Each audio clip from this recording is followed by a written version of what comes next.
Well, good morning. Good morning.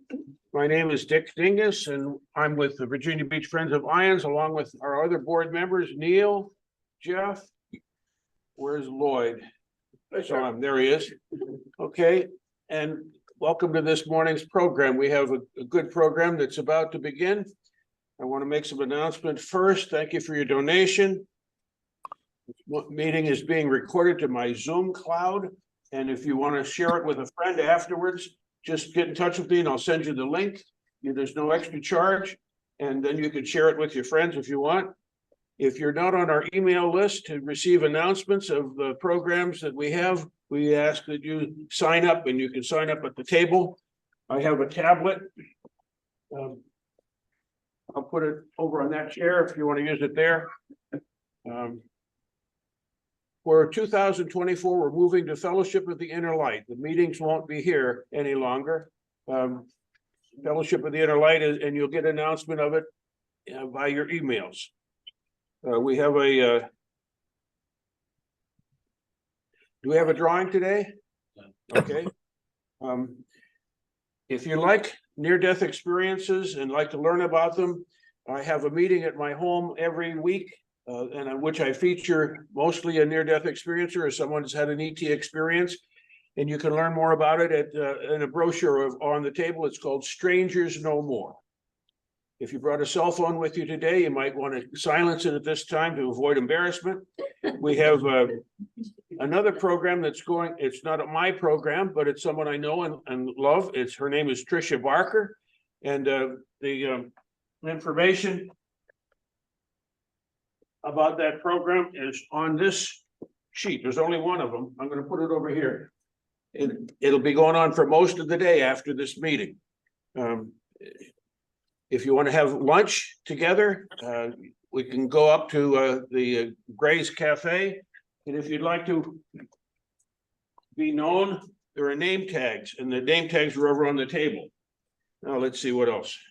We have a format for today. We have a panel of 4 people.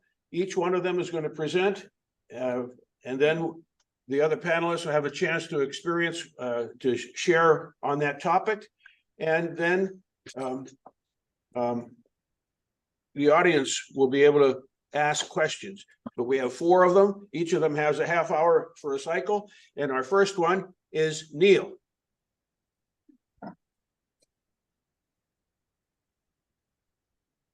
No, I'll be up here around, I guess. Yeah, I'll go around. Okay, I can't see you up there. Where do you want me to be then? The screen. Watch it. Yeah, tell me where I can just move a chair and sit. Why don't you sit right there?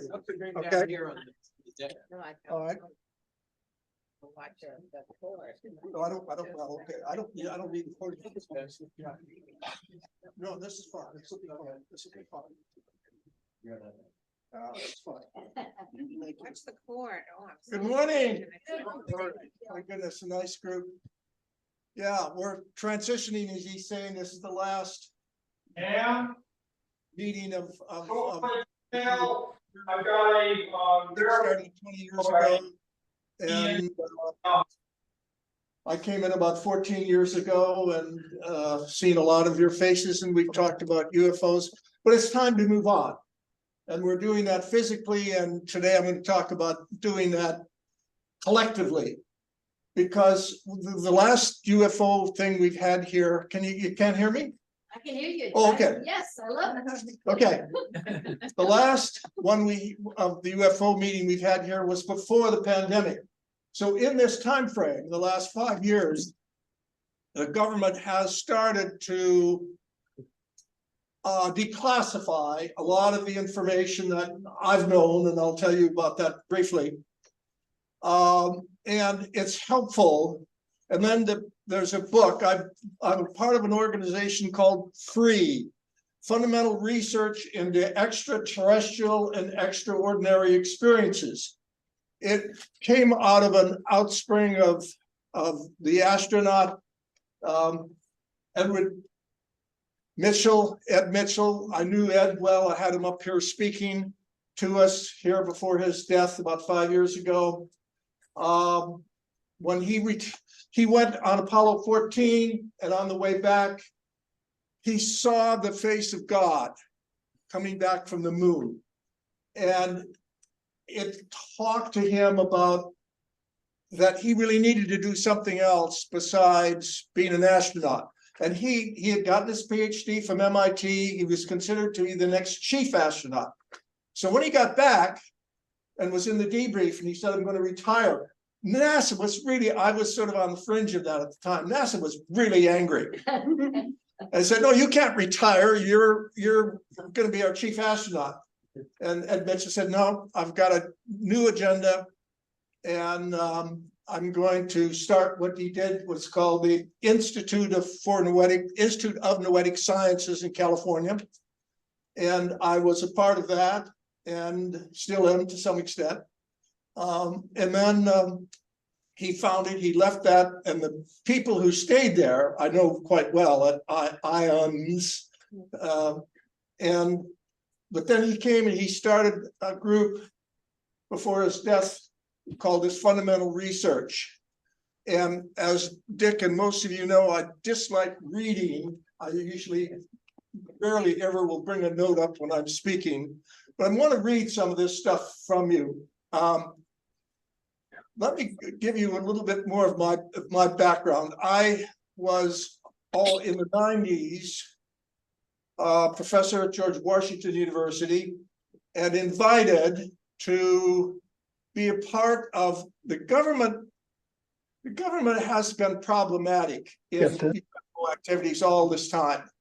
There have been administrations and presidents and leaders who have tried to be more open, and then there have been presidents and Congresses that have wanted to pretty much keep it valid. And NASA and other administrations. There have been reasons for this. Simply, they say they don't want to scare us. And the other part of it that is a little bit sinister is right, Eisenhower talked about it, a government military industrial complex. That's pretty greedy. And they want to control all of this stuff because they want to sell. And I had a memo, I came across a memo from a Lockheed Martin executive saying, we've got to paint aliens as bad people who are going to kill us and change us, because we want to build a whole satellite system in space that, quote unquote, will see them coming so we can deflect them. And it only costs about 50 billion, and we want to sell that to Congress. And they have, Lockheed Martin and Boeing and these others, they have set aside money to influence Hollywood. And there was a TV show, I don't know, 10 years ago, 8 years ago, I couldn't watch it, I think called 4 or something like that, where they had, and it was on one of the networks every Thursday night, if I remember, and they had the extraterrestrials as being very cunning, coming in saying we're your friends and all that, and really being very diabolical. And that's what the military industrial complex wants to paint, that picture. So that we'll be afraid, of extraterrestrial activity and extraterrestrial beings. And so in the 90s, I was invited to sit on a committee. The government's pretty smart. They know under the laws that if anything's official government, it can get access, people can get access to it, reporters can get access to it under the Freedom of Information Act. So they set up a group of us, there were between 15 and 20 of us. Under the guise, we were part of a professional organization, the IEEE, the Institute of Electrical and Electronic Engineering, very, very reputable, very, very honest and reputable engineering society. So that's how they set us up. And we worked, I was on the committee for 14 years. I chaired the committee. I was deputy chair for 2 years, and I chaired the committee for 2 years. And it looked into space of all of these matters. And we all carried top secret clearances. Then most of us were Academy of Sciences. I was Academy of Science, Academy of Astronautics. Most of us, we had representatives from Boeing and from Lockheed Martin and from a few other but we had government people and academics. And we studied this, and we could only say certain things. And now in the last 4 or 5 years, it more has been declassified. I can say a little bit more. For example, and the way we were chosen to be discreet, and we had to be. I had to honor my security clearance, and I do. And so I looked for things that are declassified. Like in an article just a few days ago, they said when Truman was briefed, when he came in, we already had 10,000 documented examples of contacts. 10,000 in 48. And I knew that. And these 10,000 documentations were quite valid. And so we followed that activity. It was never. There's an organization called MUFON that came into existence and became very credible. I was asked at one point to be the director of MUFON. I had a very great academic life, and I didn't want to do it. But it collects on all the states' information, and so what we're finding out is that a lot of this information now that have gained to a point where we really want to move on. And this book says beyond UFOs. So we're going to go beyond UFOs in my little talk. We're going to get into all of this is levels of consciousness. And in the end, we're going to talk a little bit about, Lloyd is going to talk about levels of consciousness and technology. And that's where we're going for this. And again, as much as I don't like reading, I want you to know that this just isn't from me. This book came out now in 2018. I know most of these, I know a lot of these people. 3,200 of us contributed to this research. It's ongoing. This is just volume 1. We've got 3 volumes in process. This is volume 1. Book is dedicated to the potential in humanity, which can bring a new age of understanding, cooperation, and peace among all intelligent entities, human and non-human, who reside in our vast multi-dimensional reality. It's just a great group of people. Most all of us are academics. And at this point, I'm going to set my 85-year-old body down before I fall down and read a little bit of this and comment on a little bit of it. Allow me to. Thank you.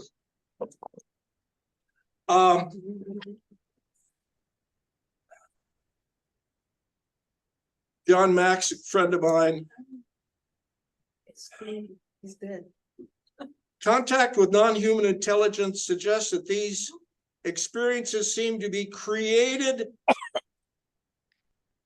and it is by design. Now, I think that's a breakthrough. What we're finding in consciousness and what they found in what we're finding in all of this research, and I'm sorry if it sounds like it's elitist, but it's not meant to be that, because we're not elitists, but there's a grand design of people who will be and are contacted. And a lot of us are contacted in one way or the other.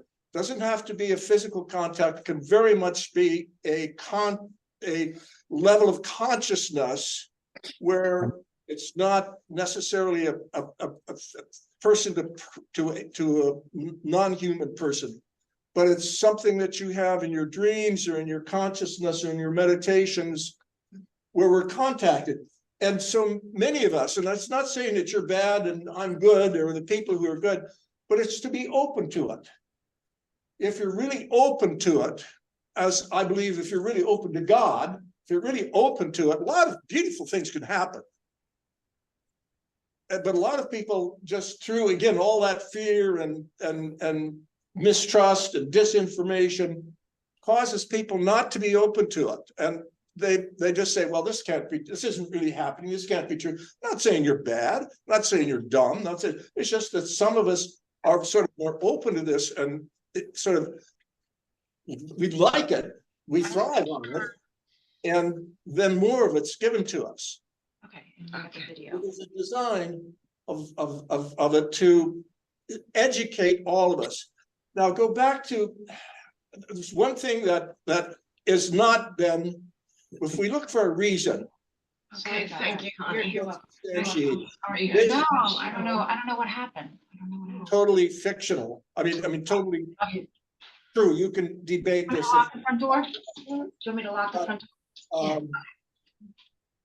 Eisenhower, supposedly after Truman, was approached through contacts by two alien groups to meet with them. And he went out to the deserts in the Southwest on a very secret mission. Only a handful of people went with him. They met with a group of Greys and a group of reptilians. And the bottom line is, they said, we've been here monitoring you people, and to say in this book, we say the same thing. We've been monitoring you people for a long, long time. Why are you such warmongers? What we want to do is kill each other. And for no reasons. One of the green planets of there are 2 trillion. 7% off when you sign up for the Workers Guild of America premium membership. There are 2 trillion suns or stars. Not all of them are suns, and all of them are stars. We have some interference from somebody who's on the Zoom call. Would you please mute yourself, please? Thank you. We know truthfully, there are 2 trillion, not B, trillion suns and stars and planets around these. And the probability of some kind of life, it may not be as the life and the oxygen that we need here. So some of us, I believe, at least 1 or 2 of these other groups live in a much warmer, and they use energy to exist and heat. So we see their craft being hot. They have to live in a much hotter atmosphere than it's too cold here on Earth. But we're a green planet, and there are not a lot of green planets, they say. You're a beautiful green planet. You're lush in all kinds of life. And here you go around killing everything. What's wrong with you guys? And it said, but we're going to continue to monitor you. And we'll bring you no harm. We want good for you. They told us, Eisenhower, with 1 or 2 very small requests. Don't put nuclear or atomic weapons in space. You know, a couple of very small things. Well, every president gets few notes on this when every new president comes in. But we had a past president that started a new Space Force and wants to put nuclear weapons in space. We shouldn't do that.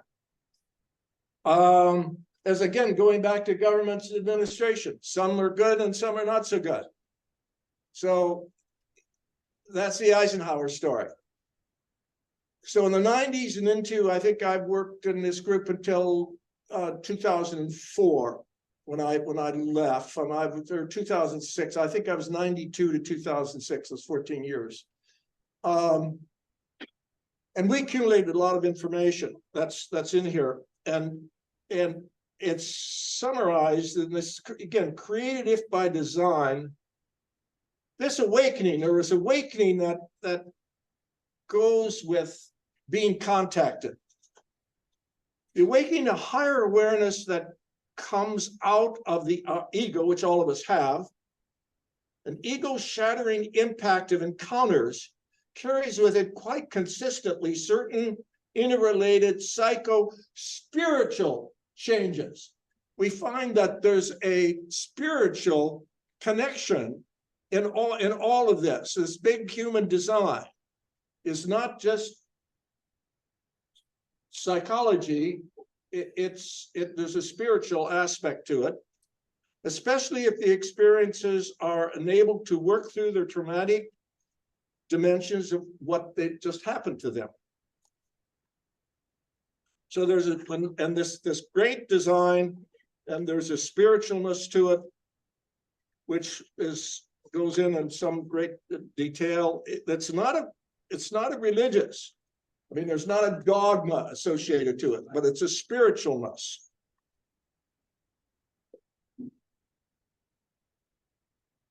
Edgar Mitchell felt that all contact modalities might actually be one phenomenon,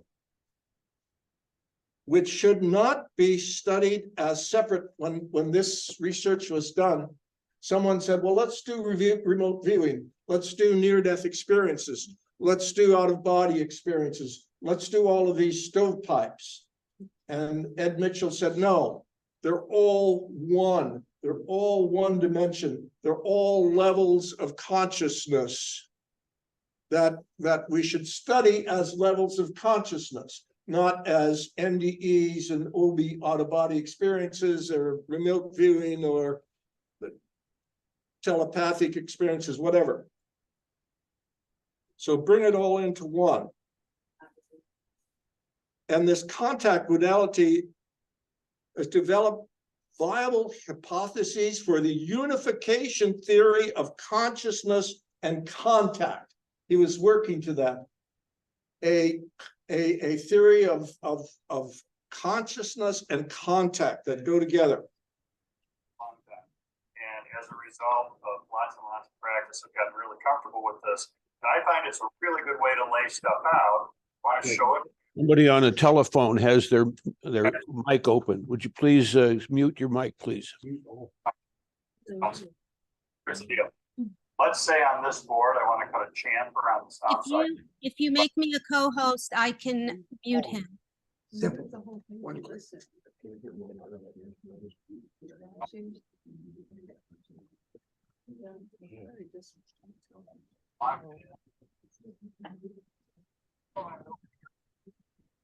This is good stuff, by the way. If people want to buy this book, I can talk. It's on. So now we're talking about sort of the universal mind.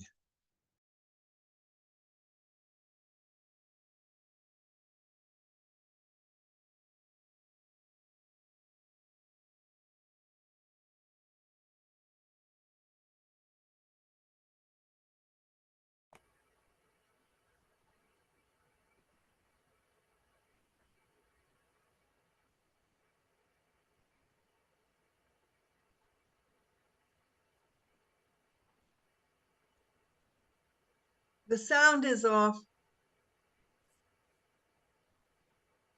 Can't hear. Materialistic, military, industrial, materialistic greed concerns into the realm of transcendence. So we're going to hopefully transcend above that. The emergence, this emergent level of consciousness is serving our adaptive, evolutionary, and survival techniques in a spiritual way. Mind at large is more acceptable, this whole great mind at large of a one mind is a concept that some people call God. And it is a conscious, purpose, intelligent, capable of constructing time and space, kind of a guiding intelligence. We have finally arrived at the concept of a universal mind, this mind at large, this cosmic consciousness of what some call God. The newfound belief of God, life after death, the spirit world, reincarnation, and increased spirituality are all common. Again, I'm to some extent preaching to the choir. Some of you already know this thing of the reincarnation, Edgar Cayce. By the way, a lot of Edgar Cayce he was contacted. I mean, those of you who know, have talked about Edgar Cayce had a near-death experience. Once you've had some contact, and a lot of us have a contact as children, I did at age 5 when I had my near-death experience.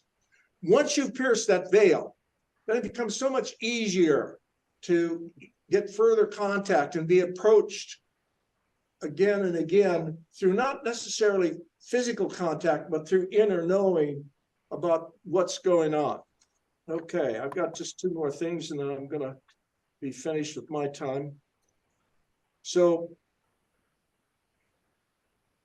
this explains, we talk about intelligent and intent is the contact interacting with humans is what we need. We need intelligence. We need the intent to do these things in a peaceful and open way. How being an organism, it elevates the role of information in nature and the fundamental stature of matter and energy. The world promotes, well, Edgar Mitchell, you can go online and find his books too. He talks about what he calls a global hologram. And his global hologram shows us a lot of this. And he talks, and again, I don't want to go on into it too much, but the theory of explaining how the whole creation learns, self-corrects, and evolves as a self-organizing, interconnected, holistic system. And then just some of the conclusions from this study. It's 1 or 2 conclusions, and then I'll stop. And because we're going to talk about, and so we're going to move beyond, but we're going to hear now after me instances of experiences, experiential data. It's all good. And we used to come and listen to these, but now there's more, thousands and thousands of them online now, so we can go online if we want to know more about these things.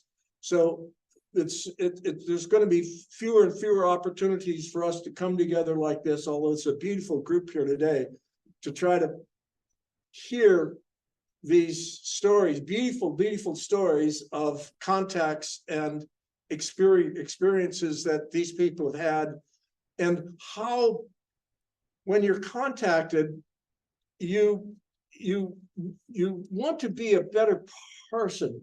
You want to be more spiritual. And here are just some of the statistics. And I want to talk just about the abduction and a couple of things.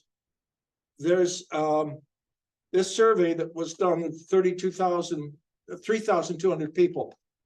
There was agreement, intentional contact, or knowledge of one's role in a contact, abduction, or traumatic procedures. In fact, almost 70% denied that they were taken. They said, they claimed that they were neither coerced, nor tricked, nor forced into entering a craft. And they did not regret the experience. 80% of them did not regret the experience. And they rejected the assumption that their contact was in any way painful or negative.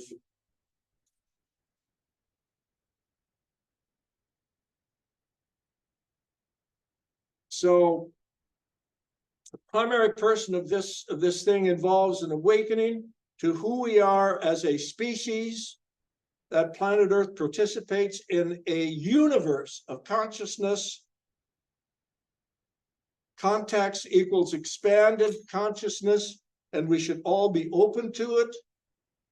And in the future, balance are contacts with harmony and love and peace. And the collective cosmic human experience creates valuable wisdom and is good. Thank you.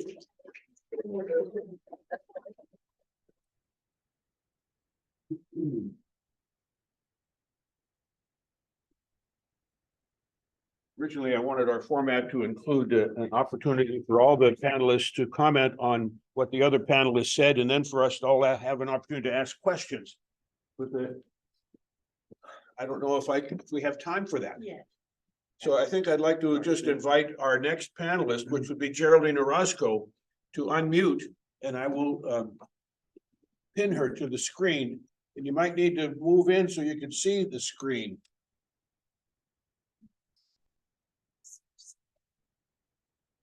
Unfortunately. Hello, good morning. It's on the left. Whoa, it's on the left. Can you guys hear me okay? Good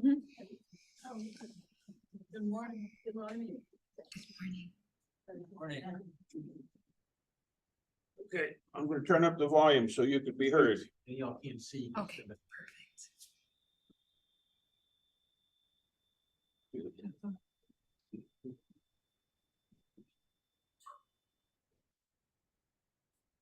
Okay, can you say something, Geraldine? Yes, hello, can you hear me okay? I think I can hear you. Go ahead. Okay, excellent. Good morning, everyone.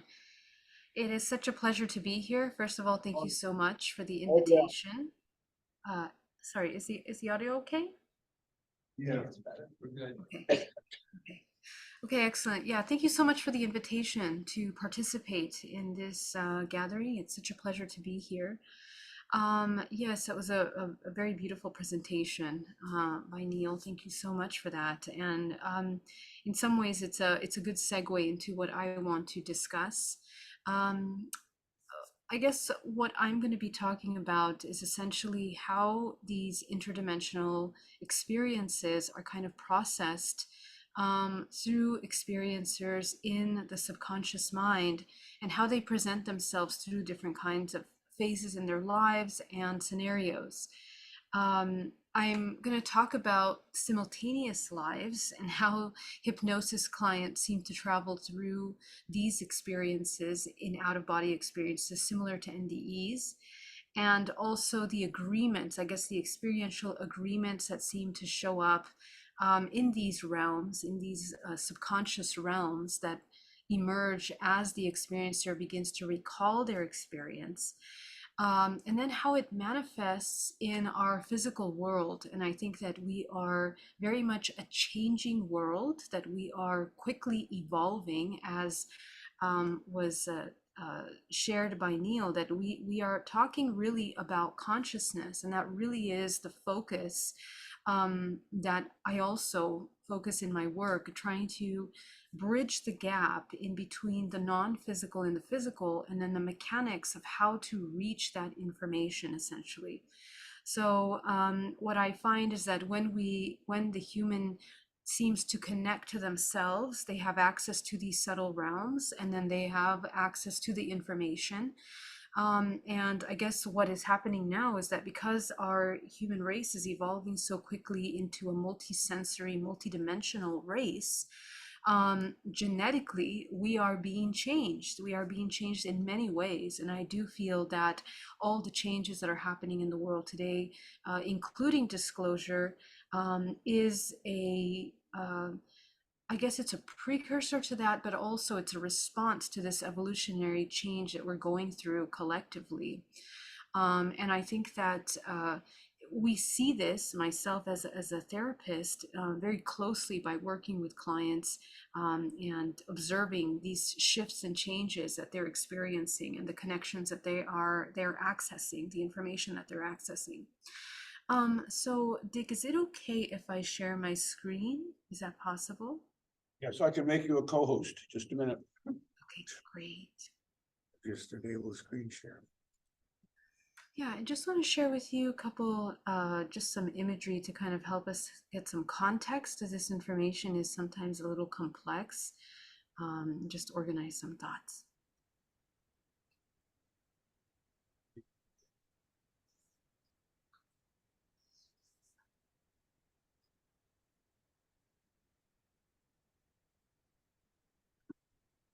Okay, I have made you a co-host. I think you Oh. can share now. Okay, let me see. Share, you know, it actually co-host. Yes, I am a co-host. Let me see. Share screen. Got it. Okay, excellent.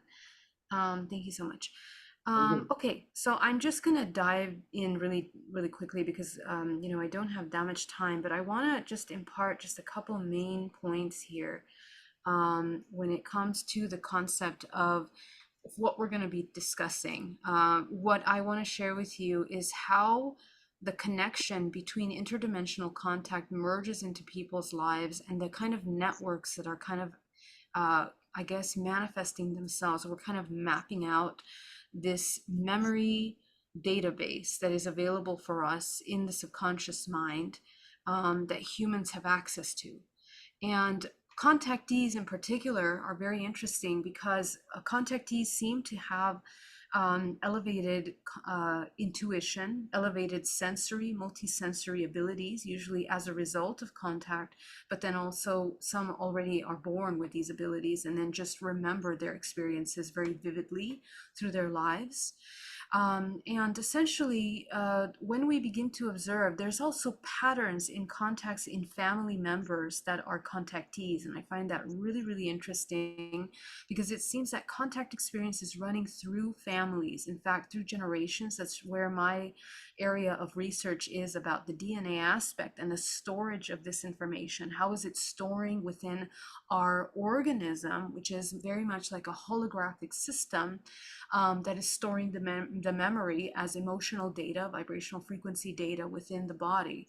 And the memories are triggered through through cosmic movements and evolutionary cycles that we're going through collectively, but also the human is going through their own cycle as well. And there seems to be a pattern within that cycle within families. So, you know, they, at a certain age, the family member will begin to recall some of these memories. Usually happens at a later time. And then they begin to open up memories of a younger time, and they begin to discover that probably they have contact all their lives. As Neil has mentioned, contact is not just you know, visible contact right in front of you, physical. This is very much interdimensional contact.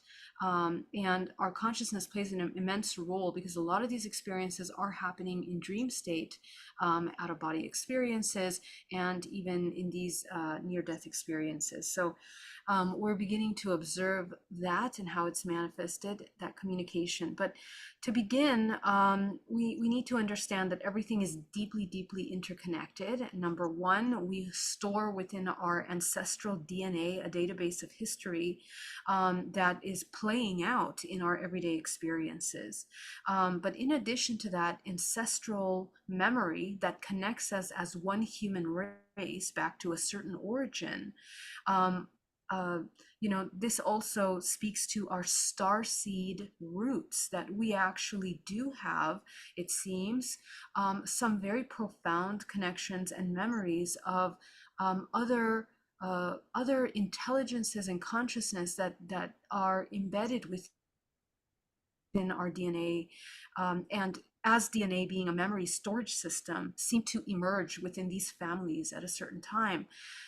Why do I say that? Because families seem to be having contact experience with similar species, races, or beings that are manifesting themselves in some sort of physical form that they recognize as similar in families. Also, the kind of experiences that they have might be similar, such as experiences in the hybridization program, experiences with near-death experiences or illnesses in the family that are being healed or supported through generations. And there's a dialogue, it seems, in these interdimensional subtle realms. So the memory that we're talking about today is not just in our ancestral memory, but also interdimensional. This is a memory that essentially what our ancestors are dreaming and contacting with interdimensionals, just like the Native Americans record their conversations with brothers and sisters of the stars in many ancient cultures through history. This is something that it's not just stories and fables that are passed down, but in fact potentially real experiences that are passed down through these generations with interdimensional consciousness. And I believe that this memory is stored within our bodies. One way that I encounter these memories, and the memories are triggered because I work as an epigenetic psychotherapist, working very closely with humans, their bodies, and how the body is literally storing memories. So memories are multi-layered, they're multi-sensory. Okay, well, let me actually go to this next slide here. So the way that memory is stored within the body, of course, one is the brain, right? But the next is also this multi-sensory system, which is actually where we store the majority of our information. So, for example, if a contactee has pain or parts of their body that have markings, when we take them into hypnosis or when we connect with them in a deeper DNA reprogramming, from that part of the body which is affected, or there's a side effect of their contact experience, they begin to recall memories and they seem to emerge from the parts of the body that are affected. Okay, and it's the same thing with trauma. Anytime that we store trauma in the body, it is stored in many layers, in the subconscious mind and also in the physical. So the interesting element of this is that we seem to be holding contact experiences specifically also in our bodies. And when we take clients into hypnosis, they immediately have a connection between the sensory body and the memory. There's a trigger, there's a connection. And these can be through all 5 senses. That is stored, and the more that the human activates intuition and merges the combination between the physical senses and the non-physical senses, the more the human actually recalls the memories.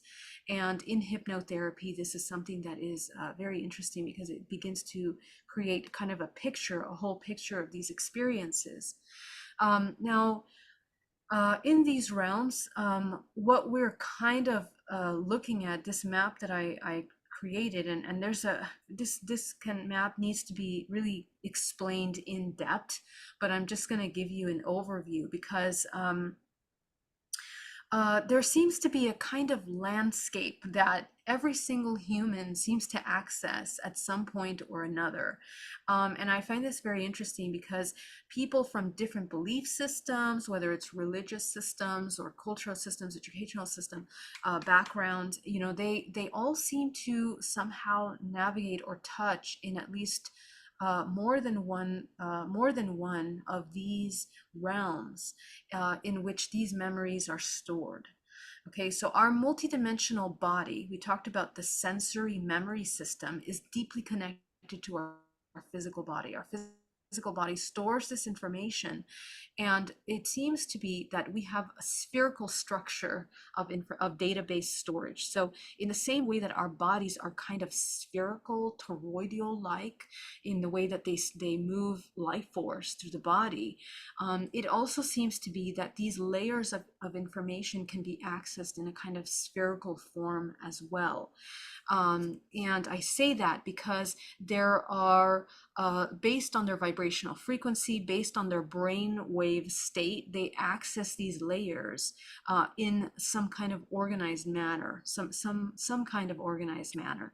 Okay, so ET contact seems to lie within the higher realms of the physical body. And let me just to this really quickly. I'm just going to show you real quickly the map of the physical body as I see it, and as been seen by many of contactees that kind of tune into this information, that we seem to be a multi-layered system, which is also multi-dimensional, and we seem to be navigating in and out of these dimensions when we are having these contact out of body near-death experiences. And really, these layers, these dimensional layers, seem to have some kind of formula in which emerge certain layers of consciousness. And so what we actually look like, our physical bodies, and me as an intuitive and also working with other intuitives that kind of map out the multidimensional body of humans, kind of begin to see a map that information is stored by frequency ranges in the body. The closest to the body, you're looking at the most densest memory storage system. The furthest away from the body, you're looking at the most subtle ranges of frequency. But also the oldest memories are stored within the furthest reaches of this multidimensional body, or the higher dimensional layers, which seems to be accessed by contactees when they have these contact experiences. So in hypnotherapy, when the clients are being taken under, they seem to progress through a certain order where they begin to access first past lives, which could be represented by these more denser realms closer to themselves. And then they begin to, as they go deeper, and remember that when we are in hypnosis, as we are deepening the state, brain waves are changing. So the depth of that brain wave is changing, and into and of course the frequency of the individual is also changing, which means that they can access higher bands of information. And so what happens is that they begin to access this information through their multidimensional body. And the navigation of this information is interesting because every hypnotherapy, and I work with many repeat clients over the years, there's some kind of order in the progression and evolution of how they access information based on their current spiritual evolution. There's a profound connection between that. The more that they access higher bands of frequency, spiritual evolution, the more information they have access to. And this is shown as a pattern in families. Okay, so when we work with one individual, the parent also has these experiences. The grandparent, we have been able to kind of observe their patterns of those experiences as well. So these patterns are extremely interesting. And what we see is that there seem to be contractual agreements within families. What are contractual agreements? This don't have enough time to go deep into this, and I do talk about this a lot on my YouTube channel, but experiential agreements are essentially, so to speak, the infinite potential as being organized within all of ourselves. And the human becomes fractalized. Okay, we kind of go through a refraction mechanism as we enter and as we discover ourselves within all these dimensional layers. But as we raise our vibrational frequency as a human, we have access to more of this information, which means that our memory is being activated. It's the ancestral interdimensional memory. That is a very important key. And it is within these memory layers of ourselves. Remember that there is a saying that we are not learning anything, but we are just remembering. That when the human begins to recall their experience, there is a powerful shift in their vibrational frequency and also in their multisensory abilities, because it is a must for them to have multisensory abilities in order to access this information. It goes hand in hand. So what is happening is that every single human seems to be, let's say, calibrated with a vibrational frequency or a signature that is a result of their DNA, their genetic structure. Their DNA creates a vibrational frequency that stores specific data and information. And the human has the ability to utilize that information to bring forth essentially through these experiential agreements their entire ancestral lineage.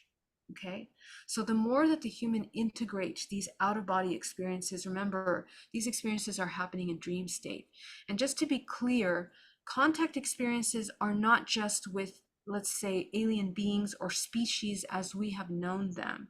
They can be with beings that look like, Jesus, for example, or angels or angelic beings. Why? Because the human mind produces imagery based on what is most comfortable to them, and sometimes contact with these beings is sometimes changed and screened in a way that is easy for the human to interact with these beings.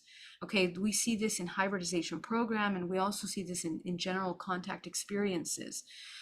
There's also a couple elements of healing contributions that are done, agreements for healing, that interdimensional beings are providing family lineages support through generations.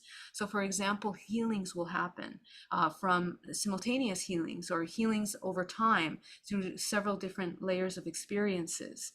And this is a really important element because it really speaks to the fact that we are one consciousness with these beings, and that there is a collective, there seems to be, of course, there's ranges between low vibrational experiences and high vibrational experiences, but it seems that the lower vibrational experiences are mostly the manipulations and interference of also the military, which do have their own agenda in these experiences and causing they are experimenting within these interdimensional interferences as well. Okay, so in these hypnotherapies, we are discovering that essentially contractual experiential agreements are agreements that are made by the soul in its awareness that it's one with all. And really, we are meeting ourselves in these contact experiences. These interdimensional beings that we come into contact with are really fractals essentially of our own self. Just the way the human race is one, we are also extending that oneness into these interdimensional races. And essentially, what I find is an evolution with contactees. Sometimes the contacts begin very traumatic, but as they begin to understand, as they begin to have hypnotherapy, their perception begins to become clarified. It begins to become refined in a sense, where they begin to understand that these contact experiences are not always what they seem to be. When you look at the underlayers, the reason behind these experiences usually catapult the human into a higher vibration evolution of consciousness. They are able to come into a more expansive state. It's always pulling the human forward somehow. And the healing element of it is to, I guess, come into a neutral zero point, to be able to observe all unknown and to become friends with that unknown in the best way possible, both biologically, biophysically, right? Because we are bioelectrical, emotional charge systems, and learning how to navigate that when it comes to the manifestation of these out-of-body experiences, because the concept of attraction of these experiences are very much based on ourselves.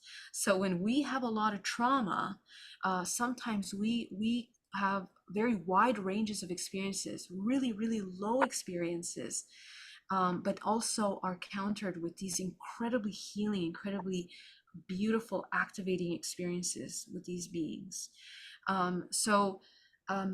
These generational agreements also have to do with the sustainability of this hologram, I guess you can say, or this matrix, because just the element of the hybridization program that we seem to be procreating and evolving and bringing and anchoring consciousness, souls into this realm in these dream states as well. And that seems to be an intergenerational, I guess you can say, agreement as well.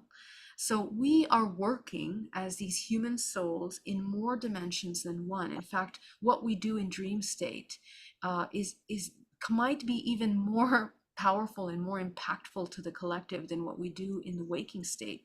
And the invitation is that we become conscious in waking state, lucid, as well as dream state, so that we can make sense of these experiences in a more conscious way. Of course, hypnotherapy is a powerful tool for that, but we can hypnotize ourselves. We can enter into the subconscious mind in order to become clear about our agreements in these experiences. And we navigate. Time is not linear. Just to end this, I know we're coming to an end here. Time is not linear. In fact, it is more of a spherical model, that we are accessing this information based on our vibrational frequency in this present moment. And it's important that each human begins to work with their non-physical experiences, begins to recall these experiences as much as possible, because there seem to be a connection between these memories and also a biological element. We are becoming activated. We talk about activated DNA, but really our multisensory system becomes activated when we begin to recall these memories. And it is necessary for the humans to access that information, because we are collectively evolving into a multisensory, multidimensional race. And so it's a wonderful opportunity to understand that these experiences should not be a fringe topic, but in fact something that we should discuss openly, and begin to not even really think of it as aliens, in my opinion, but interdimensional beings and consciousness that we are interacting with in our own realms, understanding our agreements with them and our intentions as we move forward as a collective human race.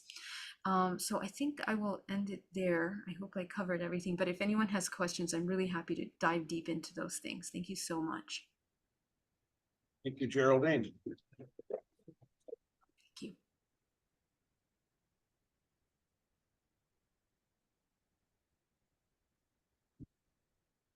The next panelist is Catherine Chappie. Catherine, I ask you to unmute, and I'm going to try to pin you onto the screen. Go ahead. Okay. Thank you. Thank you, Dick, for having me here today. I really appreciate being with all of you. And I loved what Neil and Geraldine had to share today, because it segues into my outline that that I wrote up before I came here today. So it's really amazing how it's all connected. So what I wanted to talk about today is some of my own experiences and how it relates to all of the different topics that were discussed today. I'm very familiar with the free organization and Ray Hernandez's book that he put together called Beyond UFOs. I was part of this, the many surveys that went out to compile the data for that book. And I was so excited to hear about that book, because all of my experiences throughout my lifetime have been part of what that book really talks about and really tries to prove through the data.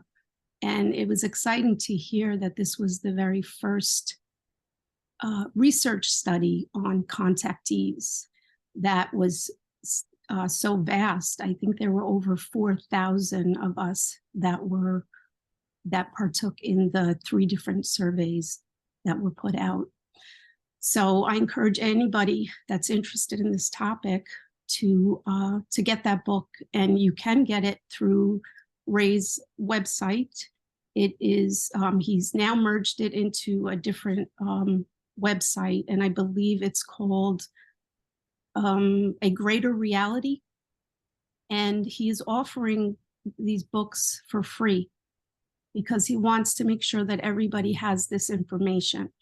It's that paradigm shifting, and it is that important. So if anybody's interested in that, you can find it through the website. So I just wanted to talk a little bit about my own experiences and how that played out for me, but not just about my experiences, but how these experiences we are all able to access. We're all able to access our own higher wisdom, our own unique connection to God, source, our higher power, whatever we call that, whatever you're comfortable with. And what I have found through my journey is that as a child, I had a lot of experiences that kind of set me up for a lifetime of spiritually transformative experiences and UFO ET contact. That being, as a kid, I had frozen experiences where when I was in my bed, I couldn't move and I was aware of a presence around me. At the time, I was very young and I was afraid because I was indoctrinated into a religious understanding of the world where there was a hell when we die and there was a devil. And I was very afraid of that. So I thought that this being that I sensed right next to me when I was frozen and couldn't move as I was waking up was the devil. Therefore, I was so frightened and scared.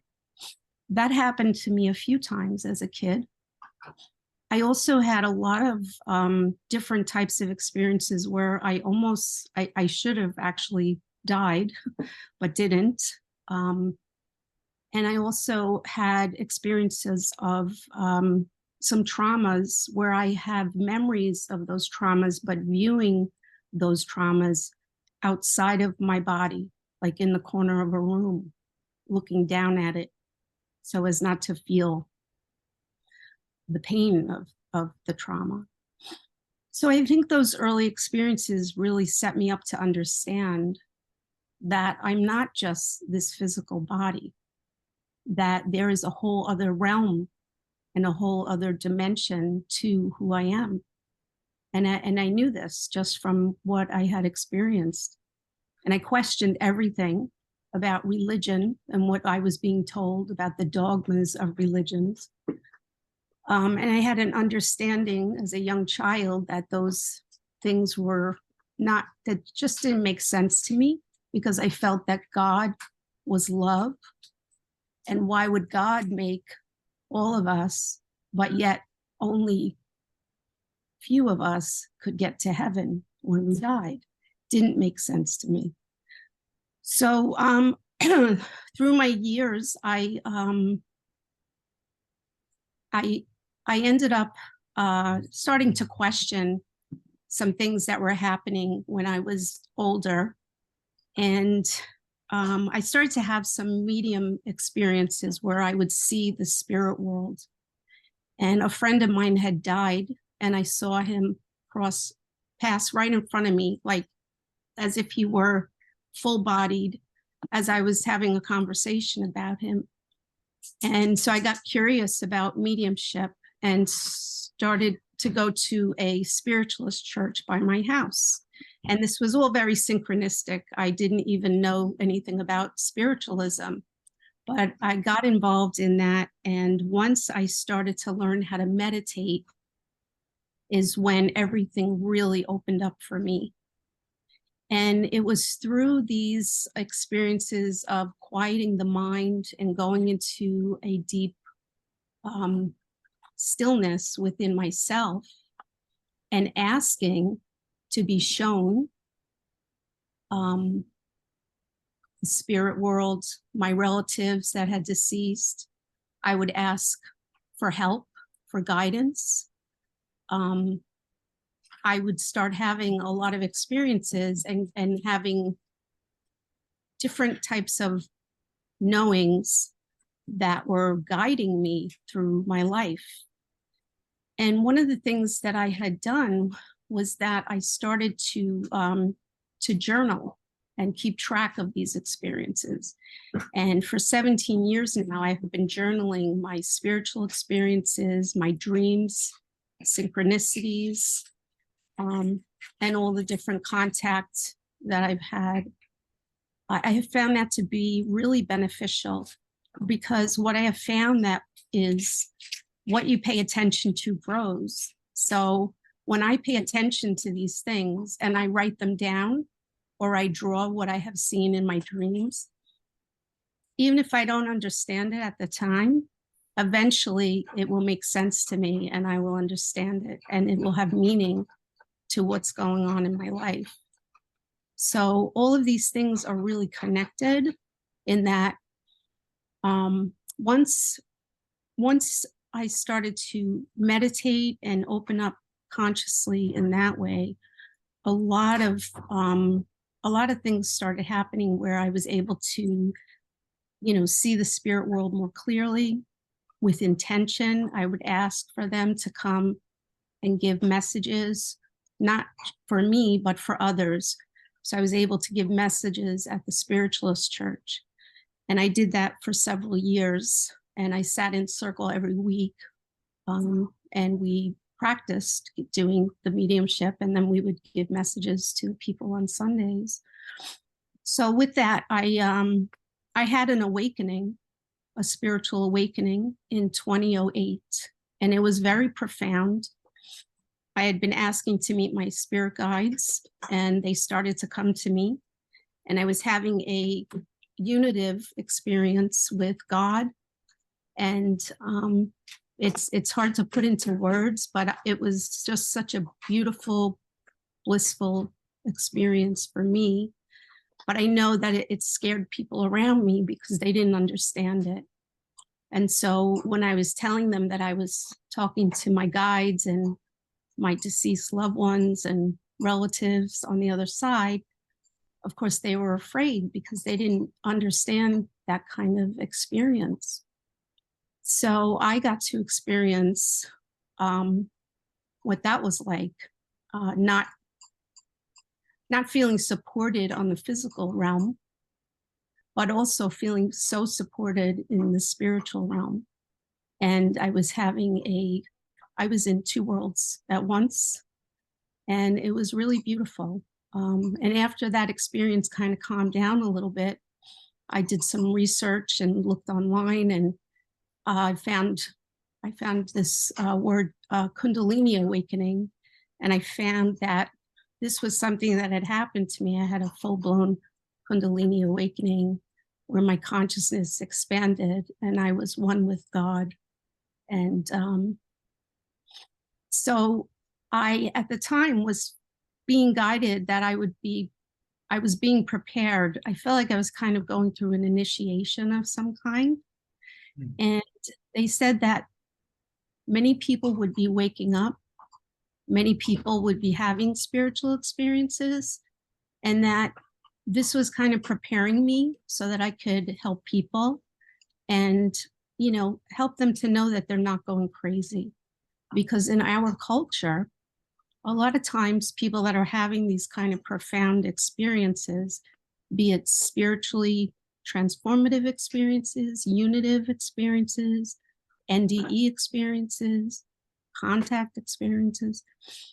If we talk about these experiences, oftentimes we are met with either a blank stare or crickets, which means there's no response. And there's not a lot of support for people that are going through these experiences. So part of my mission, part of my understanding of why I'm here is to help people that are having these experiences. And so I have 3 groups that I have on Zoom. And if anybody is interested in any of them, you can contact me at my email, and I'll give you my email. It's ufoetexperiencers@gmail.com. And I have 3 groups. They meet on the 1st, 2nd, and 4th Tuesday of the month at 7 o'clock. The first Tuesday is Safe Space Sharing Group. And that's where we get together and we'll talk about our spiritual experiences, and it can have anything to do with any of these topics that were talked about today. And anybody that has a high interest in that too is also welcome. And the second group is UFO ET experiencers, which is a speaker question and answer group. And then the third one is spiritual experiencers, which is also a speaker question and answer group. So I just wanted to put that out there because that's one of the things that I do, and I have found it very rewarding, and a lot of people really enjoy having a safe space to talk about these kind of things. So how much time do I have, Dick? 5 minutes, no. 40 minutes. Well, another 10 or 15 minutes is okay. Okay. All right. So I guess what I'll do is I'll just go on about what was happening with me and how it can be beneficial also to you, because like I said, what I've learned is that we all have these abilities. It's not for just certain people. There are people that are not interested in this at all. And I suspect it's not any of you that are here today, you know, or you wouldn't be here. So, but people that are very interested in these topics are usually very open to them. And so what I recommend is, if you really want to tap into these types of experiences for yourself, would be to just start keeping track of your experiences, journaling, you know, writing down your dreams. Even if you don't understand the dream, I think it's important. What I have found that, like I said, over time, it makes sense what's happening. And I get a lot of information in my dreams about what's going on in my life, about what's coming up. I get warnings. I get just all kinds of really helpful information. The other thing I wanted to mention is that there is a state where we are in the hypnagogic state, and that's generally 2 times a day. And then sometimes when we're driving, but you don't really want to be too deep into that state when you're driving because you want to be aware. But when we're falling asleep at night and when we're first waking up in the morning, and that state of consciousness is very important. And what I learned through my own experiences is, if I just keep my eyes closed as I'm waking up in the morning, I can just stay in that really peaceful state. And I talk to God, I talk to my guides, and I will ask them, what is it that I need to know right now that it will be helpful for me and others? And I'm given symbols and signs, and sometimes I'll hear things, or sometimes I'll go into another dream and I'll be shown. And then I write that down. I write down whatever I get. And it is always very helpful. The way that we can connect to our team, and we all have a team, and this is what I have discovered through my journey. They really want to help us, and they want to see us heal, because they know how difficult it is for us to be here. They really look at us like we are such brave people, brave souls to choose to come to Earth, because they know how difficult it is. And because when we come to Earth, before we come here, we choose to forget who we are, who we really are. And we kind of go to sleep for a while until we start to question things and we start to wake up. And when we start to wake up out of the dream, which is kind of this life, that's when we can have access to these beings that are part of our lineage. And what I've discovered through my journey is that, you know, the lineage that I have, there's so many different beings that started coming to me after I had my awakening in 2008. The very first one that I saw in my meditation was a feline being. And that might sound funny, but this being was not a feline, like a pet or a cat. This was a being that was standing, and it had feline features. And I remember asking somebody that was a contactee at the time about it. And he confirmed, he's like, oh yeah, those are the feline beings. You know, I've seen them. And I thought, oh, okay, that's interesting. And, you know, I wasn't afraid. I was just curious. And then I went about, you know, my business and did, you know, mediumship and stuff at the church. And at that time, it was a lot of spiritual, like beings from, you know, earth and things like that. But then over time in 2016 is when I started to have a lot of contact with beings. And the first ones that started to show up for me were the felines, again, very first ones. And they started to show up around my house. In my trees, there were green lights of these orbs that were in my trees. And I would go outside and film them, and I would talk to them. And I would ask questions. And what they told me is that I am them and they are me, that we are one. And I thought that was very interesting. It was hard for me to wrap my brain, my human brain around that. But then when I looked at the videos and I slowed them down, I started to look at them individually, I could see faces in those orbs. And I could see the feline faces in some of them. And in one of them, there was a lion being, a fairy, looking right at me in this green orb. And when I asked, what do you, okay, so when I saw this, I was really, this was in 2016, I was really taken back because a week earlier, I had been sitting in circle with other spiritualist mediums, and people were seeing these tall, like feline beings around me, and they had no idea about the experience I was having.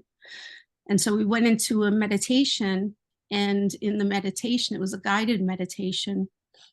We were asked to look at our book of life. And so my book of life was on a podium, and underneath my book of life was a little fairy and a lion being. And that was a week before they showed up in the orb that was in my tree that came to me during this UFO ET contact. And when I asked I asked about that a week prior, I asked the fairy that was in my guided meditation. She had these shears with her, you know, the garden shears. And I just said to her, what's that for? And she said, we're going to be weeding.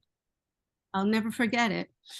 So that to me was the start of a really profound healing experience that I was partaking, starting really in 2016 when these beings started showing up. And they really helped me tremendously through that whole healing journey. And it took several years for me to get through that. There was you've all heard of the, I'm sorry, it escapes me now, but where you're walking through like the kind of like fires of hell on earth in a way, you know, just trying to figure out what's what. And yeah, so there was a lot of that kind of thing going on. There was like a duality of what one would perceive as negative experiences, although they are really healing and helpful at the end when it's over. So I felt really supported and guided through those experiences. And what they also did for me is that they gave me so much proof of their existence that they allowed me to film them. They allowed me to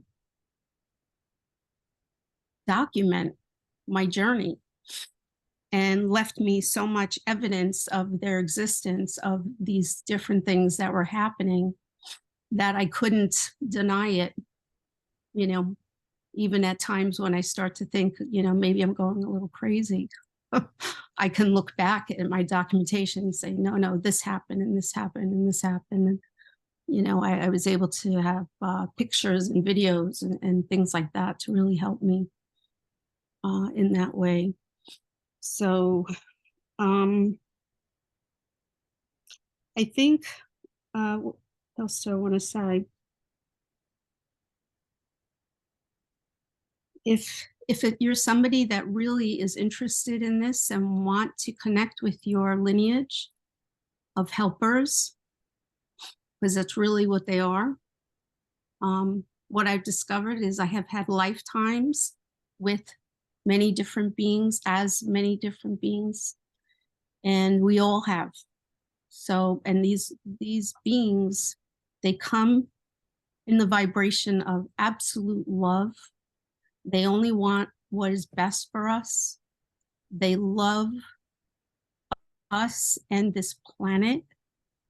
And they really want to see us as equals with them. They're not above us. They're just in a different dimension, in a higher dimension. And they're hoping that we will be able to, as a human species, elevate our consciousness enough so that, you know, the whole world understands that we really are one, that we are really love at the core, and that we're all in this together. One of the things I was shown is that we are ascending as a planet and as a people. And at the time, this was in 2008, I asked my guides about that. And I said, well, where are we going? I thought we were going somewhere. And they said, no, it's happening here on the earth. And I said, oh, okay. And they said, yeah. And I said, well, who's gonna do that? And they said, everybody. And I was like, really? Are you sure about that?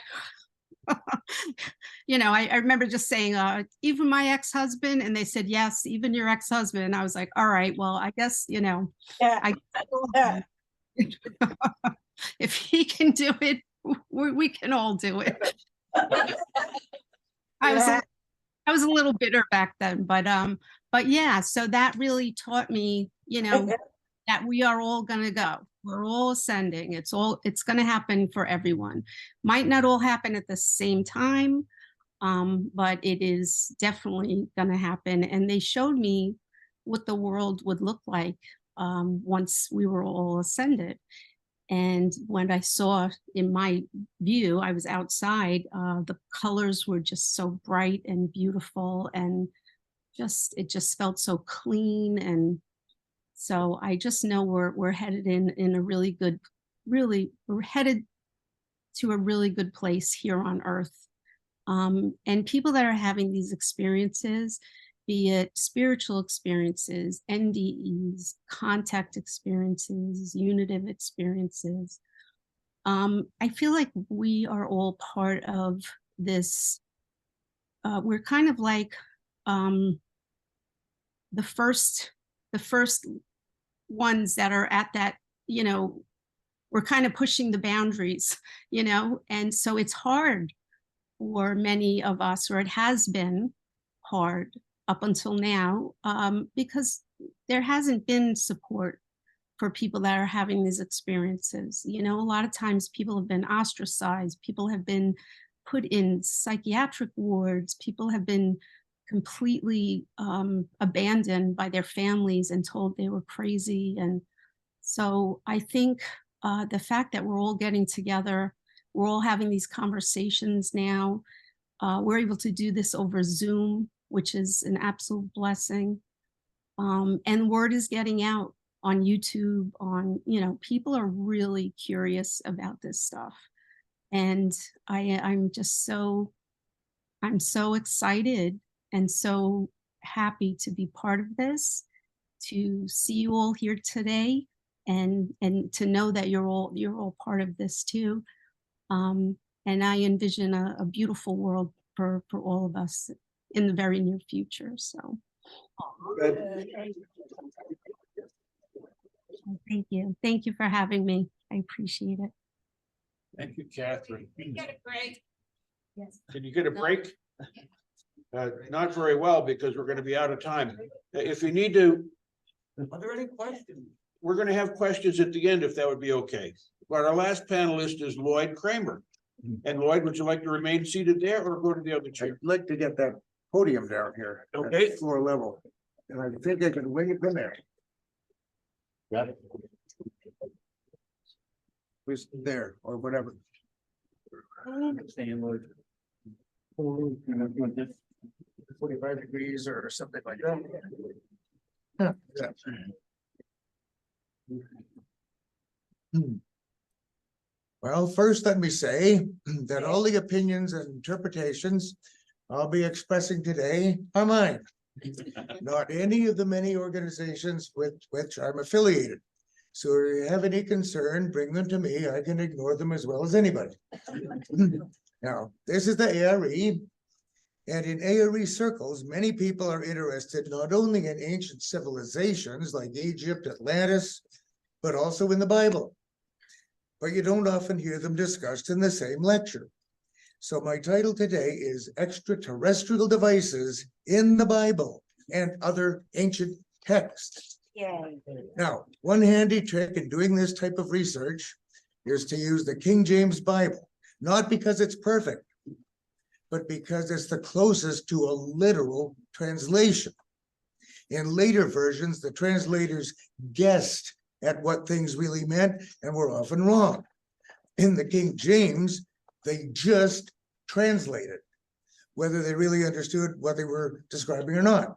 Here's an example. Students of education. What's the most famous thing from Atlantis? The Firestone, right? The terrible crystal. People sometimes ask, if Casey's story of Atlantis is correct, why isn't any of it in the Bible? I quote from Ezekiel chapter 1, verse 22, King James Version, and the likeness of the firmament upon the heads of the living creature was as the color of the terrible crystal stretched forth over their heads above. Yes, the Atlantean terrible crystal is mentioned explicitly in the Bible. And not only is it mentioned, but it's clear from the context that everyone of that day, at least everyone who's going to read Ezekiel, had not only aware of the terrible crystal, but had actually seen it, because Ezekiel uses it as a color reference. Let's look at Genesis, the story of Sodom and Gomorrah. How can two big cities get wiped off the face of the earth? Well, the people of Hiroshima, Nagasaki might have an idea about that. The angels directed Lot and his family to save their lives by running to the mountain. Well, a large landmass is good protection from a nuclear blast. The cities were consumed with brimstone and fire, went up as the smoke of a furnace. Sounds like a mushroom cloud. Lot's wife didn't make it, but maybe not because she looked back, but because she delayed in order to look back. Her body might later resemble a pillar of salt, owing to the effects of radiation, such as complete dehydration. Lot was directed to hide in a cave, maybe for protection until the radiation fallout cleared. Now, atomic weapons in biblical times might seem far-fetched, except that the Bible isn't the only ancient account of atomic blasts. The Mahabharata clearly describes a catastrophic explosion, and I quote, Gurkha flying a swift and powerful Vimana hurled a single projectile charged with the power of the universe. An incandescent column of smoke and flame as bright as 10,000 suns rose with all its splendor. It was an unknown weapon, an iron thunderbolt, a gigantic messenger of death, which reduced to ashes the entire race of the Vrijnis and the Adhakas. The corpses were so burned as to be unrecognizable. Hair and nails fell out, pottery broke without apparent cause, and the birds turned white. After a few hours, all foodstuffs were infected. To escape from this fire, the soldiers threw themselves in streams to wash themselves and their equipment. It's interesting that ancient Sanskrit writings include units of measurement equivalent to the light year and to atomic dimensions. Now, a civilization wouldn't need such units unless they dealt with atomic power. Dr. Robert Oppenheimer, who worked on the Manhattan Project to develop the atomic bomb, was very familiar with ancient Sanskrit literature. When asked in an interview at Rochester University 7 years after the Alamogordo nuclear test, whether that was the first atomic bomb ever to be detonated, after a long pause, his reply was, well, yes, in modern history. So why was he so interested in ancient Vedas? Maybe because he was there. That's one of the main indicators of past lives. What times and places in history attract you? And how did he develop the atomic bomb so quickly? He didn't have to develop it from scratch. He remembered. So how are you doing? You cool with the possibility of atomic power in biblical times? Okay. How about devices of extraterrestrial origin? Yeah, there are a few, but they were so powerful and so far in advance of the contemporary technology that religions tended to spring up around them and confuse the issue. I think the Ark of the Covenant was such a device. It was basically a black hole in a can. It generated a quantum mechanical singularity above it. It was a gravity or anti-gravity generator. It threw a heck of an electromagnetic field. It could restore the original matrix of anything placed in the field, so it had healing and rejuvenation properties. And it interfaced with human consciousness in an incredibly fast and powerful feedback loop. We're talking nanoseconds. To be in the presence of the Ark required great preparation and discipline, physically and spiritually. Why? Because it interfaced with the structural fabric of the universe. It amplified your consciousness. Talk about instant karma. It amplified whatever your pattern was, and so was potentially dangerous. There's the Old Testament story of the high priest Aaron's sons being burned to ashes when they entered into the presence of the ark. The Bible says they offered strange fire before the Lord. Some people think alien fire would be a better translation. Moses had to do a lot of talking to keep Aaron on the job. He was quite disenchanted when his sons got burned up.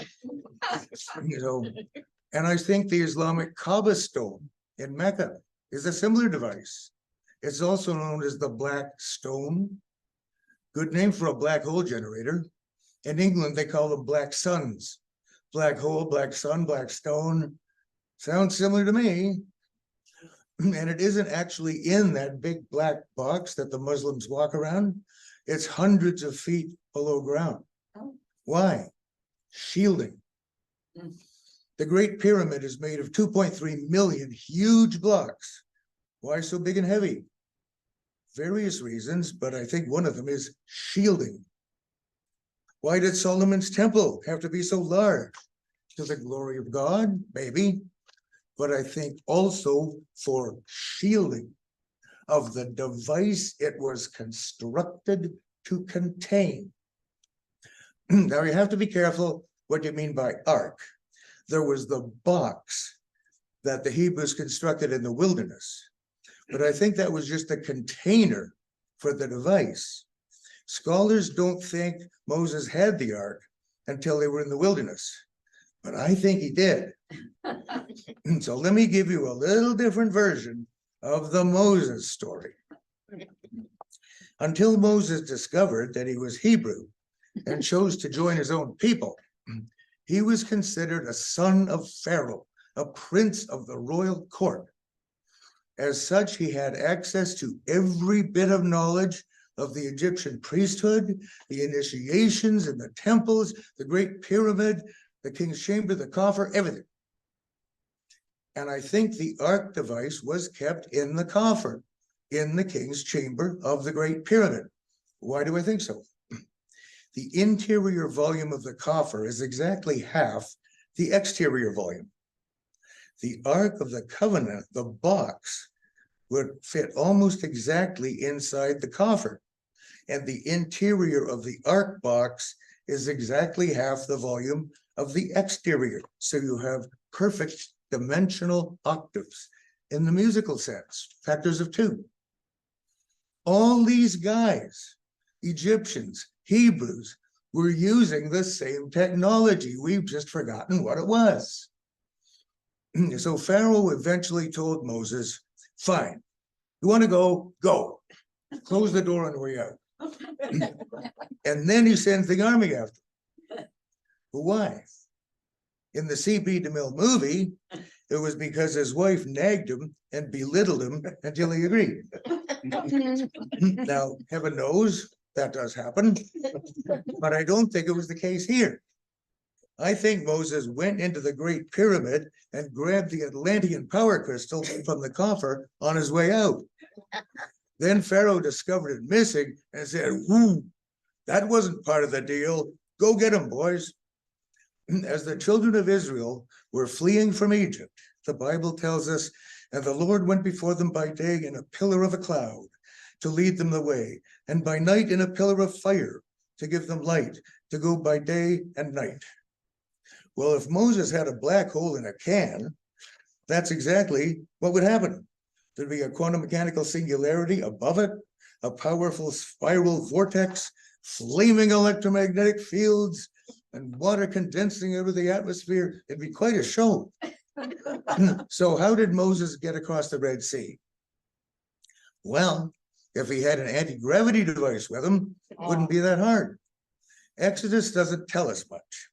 And Moses stretched out his hand over the sea, and the Lord caused the sea to go back by a strong east wind all that night and made the sea dry land, and the waters were divided. Now, you have to cross-reference that story to a similar one in Joshua chapters 3 and 4. At that time, the people of Israel needed to cross the Jordan River, which was running at flood levels.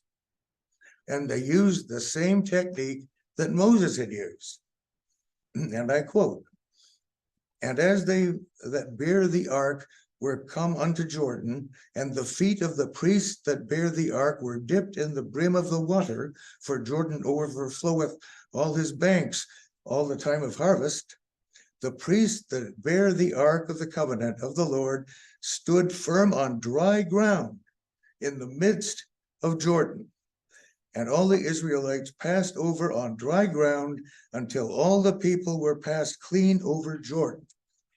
For the Lord your God dried up the waters of Jordan from before you until ye were passed over, as the Lord your God did to the Red Sea, which he dried up from before us until we were gone over.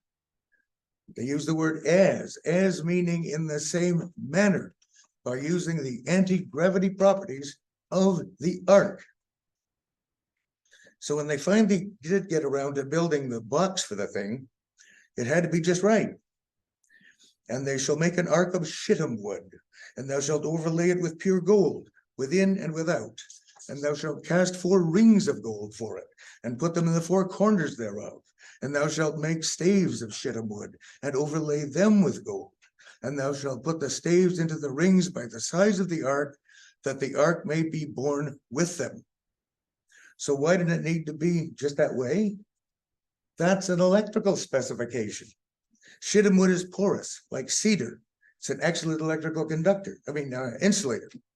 Just what you need to carry a black hole device.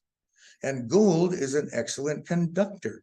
Expensive electrical contacts are made of gold. I think the Essenes had a secret job no one knows about. I think they were on continuous 24-hour standby to receive the Ark of the Covenant in the event that it needed to be removed from Jerusalem.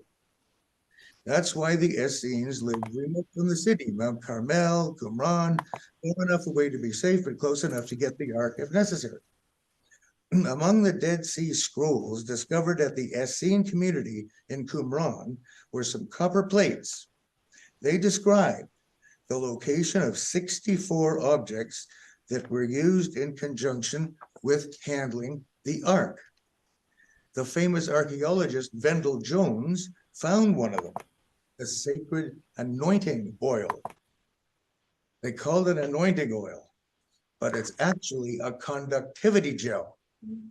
The Ark threw a heck of an electromagnetic field. So the conductive oil would bring the induced electric charge to the outer skin away from your internal organs. This isn't some deep spiritual mystery. It's pure physics. It's Maxwell's equations. By the way, the archaeologist Vendell Jones was the inspiration for Indiana Jones. Vendell Jones was known to his friends as Vendy, which became Indy. So don't be afraid to apply logic and to have your own opinions on the Bible or other ancient writings, even if no one else seems to agree with you. Because if people think your ideas are a bit weird, remember this famous quotation from Arthur Schopenhauer. All truth passes through 3 stages. First, it is ridiculed. Second, it is violently opposed. Third, it is accepted as being self-evident. Thank you very much. You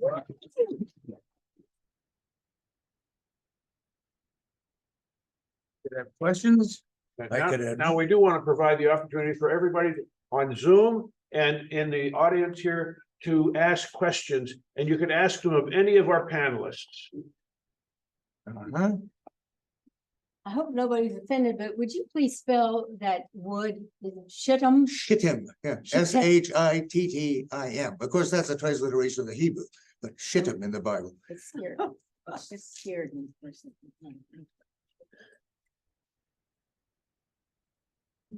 I have a question. Why is Can the you, government when you ask the question, can you come up so we could all hear the question?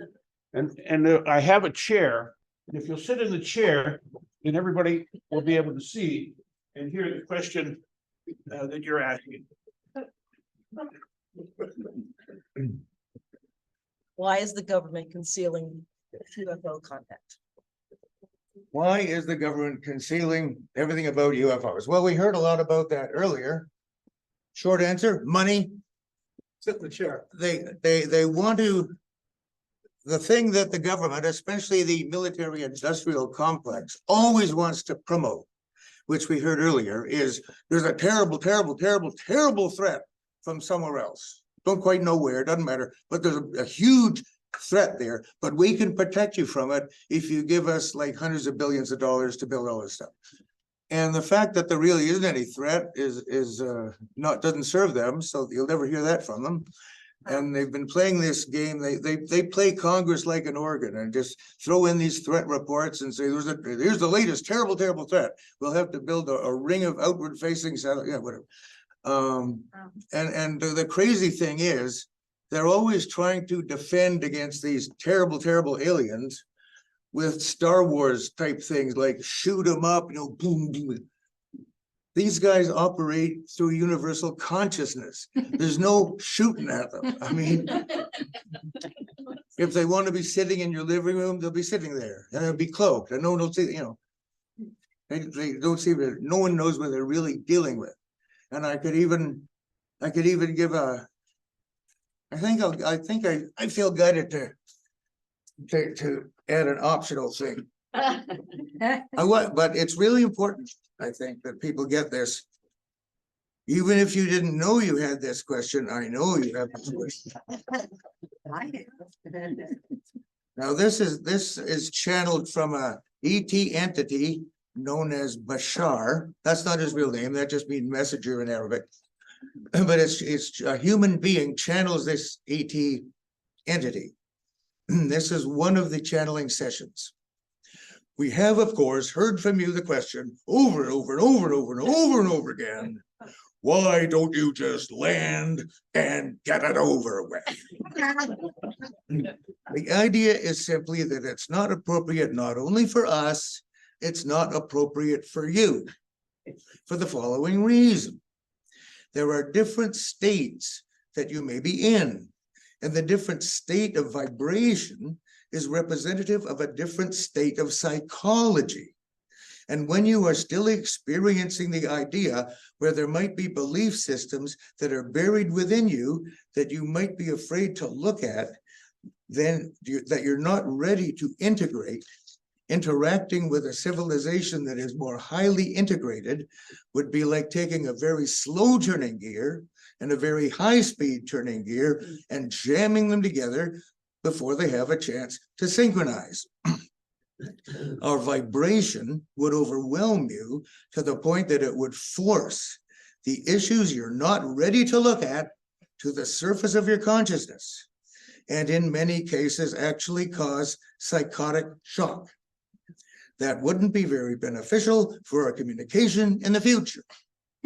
Now, we have many of you say, oh, no, I'm ready. Land tomorrow, land your ship tomorrow. I'm ready to walk on board and say howdy. All right. However, many times people have asked us this. And in the 23 of your years that we have been communicating with you in this way, we have agreed on 3 different occasions to go ahead and do that. We've told the person where to go, when to be there, and that we would land our ship and meet them. In every single case, no matter how sure they were that they were ready, as soon as they perceived that they started to see something coming down and landing, every single one of them ran, scared out of their wits. And this is the really important part, isn't it? Not because they were scared of us, because they were scared of what was coming up within them. And it was overwhelming them. And in that sense, they couldn't deal with it, panicked, and fled. It's a real energy vibration. And what you are experiencing of our energy in this, because we are obviously giving off a percentage of our energy through the channel's body, and in that sense, into this room, immersing you in it, as we are then picking up on the vibrations of all of you, what you are experiencing of our energy now is about 0.1% of what we are. The idea is to understand that this must be done gently, so that you meet us halfway at least, so that you really understand what you're getting involved in. Because you must understand what you are coming into contact with is an entire galactic society. And much of the idea of how it functions is nothing like a lot of your science fiction. It functions in a very different way, using synchronicity in ways you have absolutely no idea of, to allow itself to expand and grow and interact with other beings and have experiences that you would find daunting at this particular point. So basically, if you're going to sit down with an ET, it's kind of sort of like preparing to be in the presence of the ark.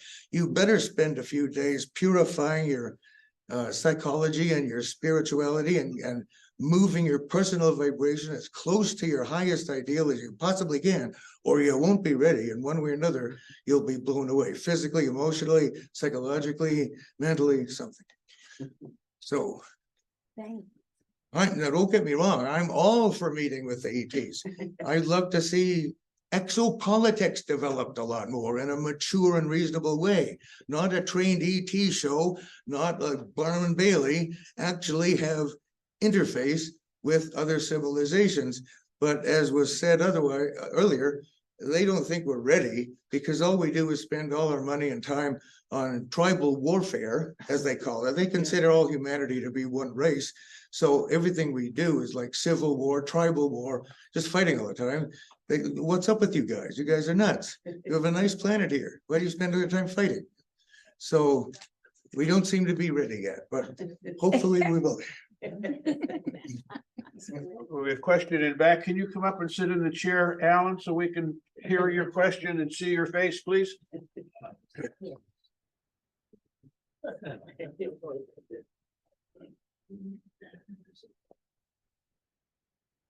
don't remember where I got this you. Oh my information. God, I'm seeing it. I've been casing readings, I'm not sure. We can't hear you. Oh, I'm sorry. I'm not sure where I got the Casey, the Casey readings or what. Some of it's been taken out because of our world. But we're here to be trained for being gods to other planets in the future. Have you heard of that before? Oh, yeah. Mormons. And it's gonna take a little time, like if we have atomic bombs that are killing people with, use it for energy. 10 Commandments are the correct approach to understanding why we're here. If we are to grow spiritually and mentally, and maybe even physically, I don't know, we'll be almost like gods. Unfortunately, we have a black man, white, yellow, red, races. Different nations have different colors and barriers and everything else. How many people believe in the 10 Commandments? How many people practice the 10 Commandments? Alan, do you have a question? Well, how long is it going to take for humanity to grow up? All right, that's a good question. Do we have a panelist who can answer that question? Perhaps Geraldine, could you unmute yourself? Sure, that's such an excellent question. I cannot reference the Ten Commandments specifically to answer the question, but I can tell you that just like there are commandments, there are laws of the universe. And I believe that these laws of the universe do govern us in a way that we seem to be evolving as part of the natural existence of this reality. We are evolving. What does that mean? That we are changing in frequency, right? So the evolutionary process is going from a lower frequency to a higher frequency, and that changes in such a profound way our organisms, because we're deeply interconnected to this greater organism as one. And so right now, all the humans that incarnated at this timeline are incredibly special. I can say that because in our DNA, in our history, and everything that we're experiencing collectively, just looking at what's been happening over the past 3-4 years, really this entire global movement is shifting powerfully, and there are global events that have contributed to that shift, that are continuing to contribute to that shift. So we're moving rapidly, and to answer your question quickly, it really is up to us. So those of us that are here in this group, for example, are accessing some information that's not very common.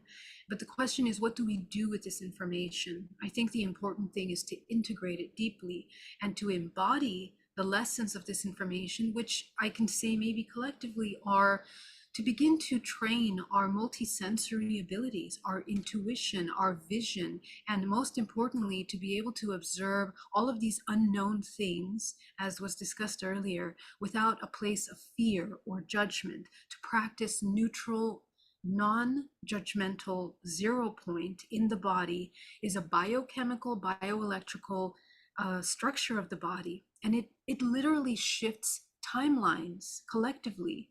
So when the human begins to embody that, we can literally contribute to perhaps expediting collectively that movement, so it really is up to us, our embodiment of non-judgmental neutrality, not only in waking state, but dream state, out-of-body experiences, near-death experiences, is kind of the mastery and the cultivation of this human body through this life experience.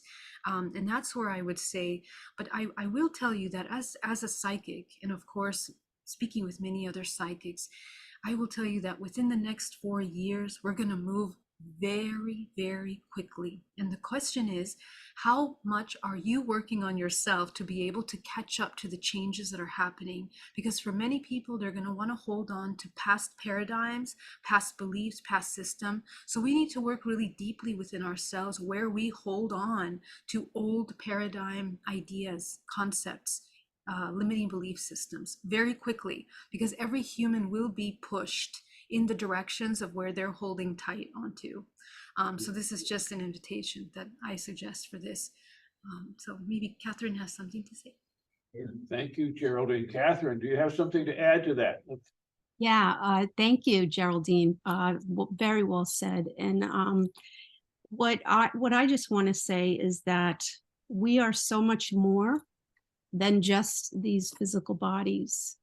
So any work that we do on ourselves, we're actually doing on the collective. So it's not only important for ourselves individually and our immediate family lineage that are in this realm. This actually creates a ripple effect, and it affects all different dimensions, timelines. I think we're going to be really surprised when we go home and we see the work that we did, the hard work that we did here on ourselves, and how much it really affected the whole. I think we're just really going to be very, very, very surprised. So that's really all I want to say. But it's worth it. I know it's hard. It can feel like it could feel like you're living hell on earth at times when you're going through these really, really profound shifts. But when you come out of that, there's such a freedom and a purification that happens within the soul that it's worth every ounce of agony, I think. Just that's based on my experiences. But I know that it affects so much more than we're aware of at this time. So thank you. Casey. Thank you. Casey has a question. Yeah.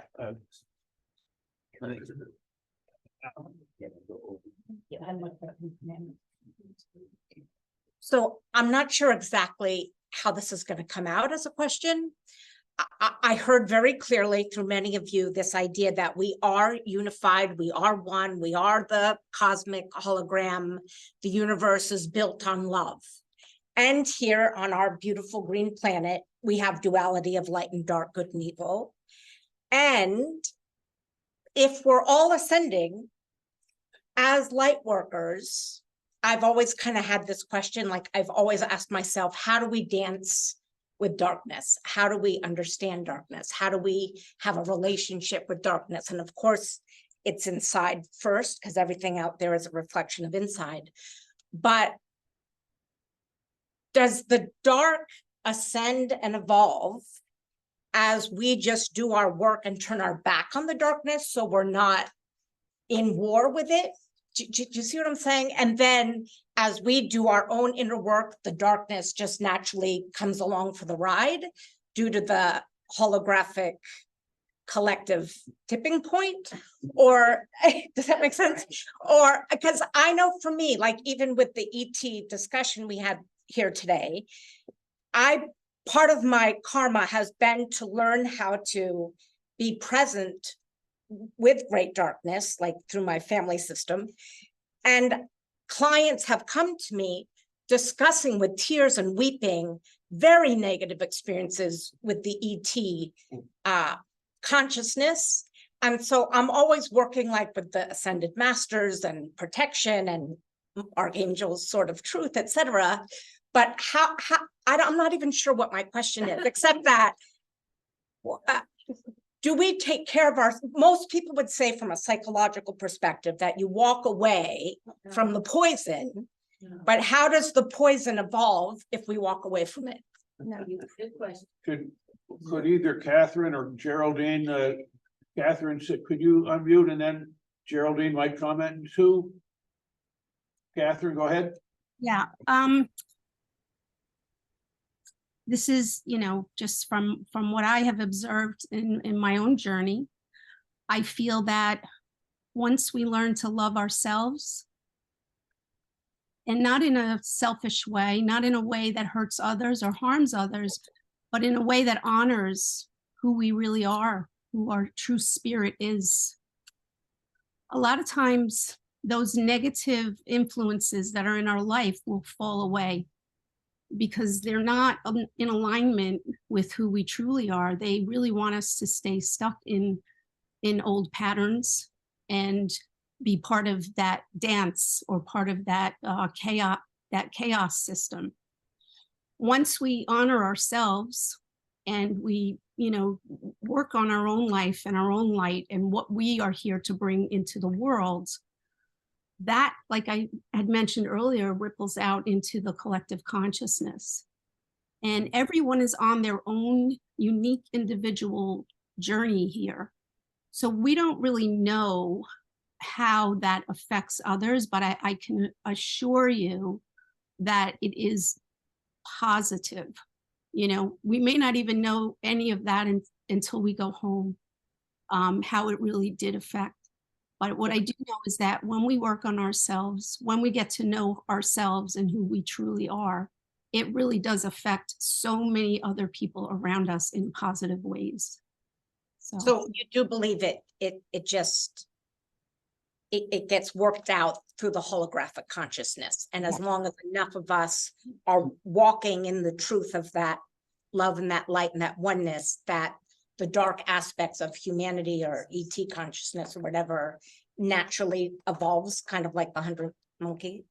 Right. Well, they will either fall away and, collect within, their own like attracts like until they're ready to step up, until they're ready to start looking at themselves, until they're ready to take that next step in their own evolution. So I guess my question, and hopefully people will appreciate this, like it was beyond a miracle that the Qatari people held a space for this truce and this peace for 7+ days with two warring factions that don't trust the other, that feel like the other is impossible to reason with. And yet there was this pause of love and understanding and peace for these 7 days, mediated through a third party. And that wasn't necessarily walking away from the war and just saying, well, it's not on our vibration, so let them all kill each other and have it work out later. I don't know. I guess I'm just happy that there are glimpses of moving beyond what our human psychology says is impossible. So many of the Israelis said there's no way to reason with Hamas. We have no choice but to obliterate them. These kinds of questions just fascinate me. So I'm not really asking. Let's give Geraldine a chance to comment What? on this. Just gonged you. Oh, Yeah, we're I ready can for be somebody gone. else. Okay. So first of all, I thank you so much for that super, super important question. Such an important question. So I just wanted a couple of points I jotted down. Number one, first of all, we need to understand suffering is not normal. Suffering survival is not normal. That's not a state of being that we need to exist in. That is matrix programming, and we have to be very clear about that, the difference about what is illusion and what we take on as truth and what is actually the real structure of the laws of this universe, which are not based on suffering, they're based on creation. And first of all, in this three-dimensional plane, it's dualistic. So we have to experience contrast in order to experience, you know, both sides. This 3D, this very physical sensory body, we are designed mechanistically to experience contrast. Okay, so that means that the mastery of that is the mastery of this organism through the emotional body. Okay, and so essentially how that will look is that the darkness, actually, you will never understand love, never, until you understand darkness. That's the most important thing that I discovered in my healing journey, that until I went deep into the darkest shadows of myself, the shame, the guilt, the disgust, very interesting emotion when you dive into disgust of things, the judgment of things, the shame of things, that is where you're gonna bioelectrically, biochemically, psychologically, subconsciously dissolve your entanglement and co-creation of that darkness to the collective. Okay, so when you dive into that and begin to resolve your judgments of those emotions, feelings, and experiences, this is where you will learn to love, actually, because you will learn compassion by neutral observation of things that you cannot fathom in this moment in your construct of belief system. You will understand how to love unconditionally. That is the key of freedom that each human has. That's actually where the human even has free will for the first time. Okay, is when you are able to access those darknesses, emotionally master yourself to witness them, in order to be compassionate and unconditionally loving. That's the manifestation and embodiment of unconditional unity consciousness that these extraterrestrials, for example, embody, right? To the point where they see this kind of thing and they understand the cause and effect of that kind of disharmony. And remember that the disharmony we experience, like the wars that are happening in this world, are an absolute direct reflection of the internal wars that we have within ourselves. This is like, as an organism, we are a fractal of this world. So we have to remember, we have a lot more responsibility in the creation of these dark shadows in this world than we might understand, than we might know. So that's just my couple cents. Well, on I that. agree 100%. Yeah.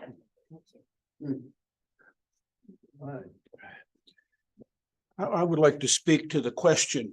Lately, I've been receiving and studying the videos of Sarah Breskman Cosme, who's a level 3 QHHT practitioner.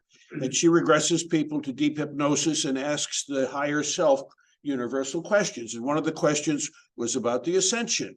And I transcribed the message, and I'd be glad to send it to you if you let me know you'd like to receive it. But basically, she said there's a high energy frequency that's beaming to the earth, and it's going to help remove, it's going to remove the darkness, that dark part within us, and send it into the source to be reprogrammed and to be reprocessed, repurposed is the word she used. And it's going to replace that with new high energy within us. And I thought that answers that question about how is the darkness going to be removed. Oh, now, if you're interested, in order for this to happen more effectively, I'm thinking, I've got a video, we've all got a video of this, and I can send it to you. It's on my Zoom cloud, and I can send you the key, and you can schedule a meeting in your home, and everybody can see this. You just got to invite your friends, and so we could spread this. Is there a question from somebody perhaps on Zoom? Is there a question from somebody here? Okay, Stephanie, can you come sit in the chair, please? Well, like you, I just wanted to add, there's lots of different ways to approach things, seemingly. And one that answers this questions that I'm more familiar with is through astrology. And very positive. Next 10 years are going to be tough, but we're moving in this direction very clearly according to astrologers who work with the planets and whatever. So that's, I don't know if that fits, if anybody has a comment on that, but I'll just go back to my seat now. Thank you, Stephen. Thank you. Someone else? Can you sit in the chair, please? Quick question. Catherine, You need to take your mask off so we can hear you better when you sit down. I'll just hold it away. All right. It's Catherine. Yes. I just wanted to know if she had any clips. She was saying that she took videos of what she saw of the orbs in the tree. Thank you. Yeah. Yes, exactly. Okay. Yeah. Catherine? Yes, I do have those photos and videos. Yes, and I do plan on showing those at different times. So today's not the day for that, but I will be showing those in the future. All right, we're past our time. I don't mind staying. We have the free use of the room as long as you want. Anybody else has a question or a comment? I have a question that came up when Alan was up here. who I Can you go was- sit in the chair, please, Jonelle?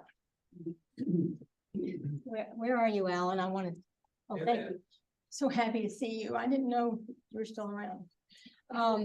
He's such a dear person. But what came up for me that I wanted to ask you when you were in the chair was, this dispensation of time that's happening now. I understand that it started, a big part of it was this past May, and it will continue.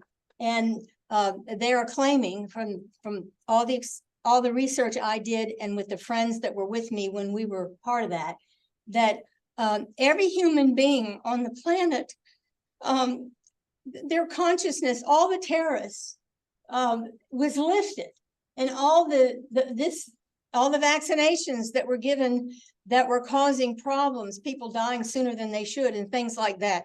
All that was erased this past May. I was there at out at the sand bridge where we could see the clear sky, and the three friends I was with, we all walked away feeling an energy that we had, the heart chakra, the butterflies, the happiness. It was like we were all reborn again. It was a quantum leap catapult. We were catapulted exponentially into a whole nother dimension.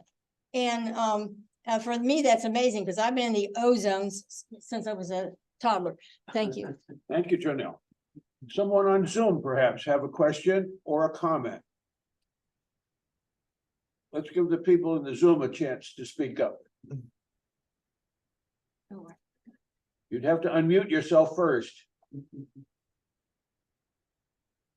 All right, I don't see any hands there. Someone else in the room has their hand up, please. Carol, would you sit in the chair, please? Okay, I have a little bit of a problem with equating the Israelis and the Hamas. Can you speak louder? I can't hear you. Speak up a little bit. I have a problem with equating the Israelis and the Hamas gang as equal partners in some kind of faction of war. It is not equal. Hamas is interested in death. They love death. They love misery. They are deeply dark people until perhaps they need 25 more lives. According to Edgar, I would say it's 100. All right. You know, it has to do with evolution. It has to do with caring about life, love, equality of the sexes. It's a kind of.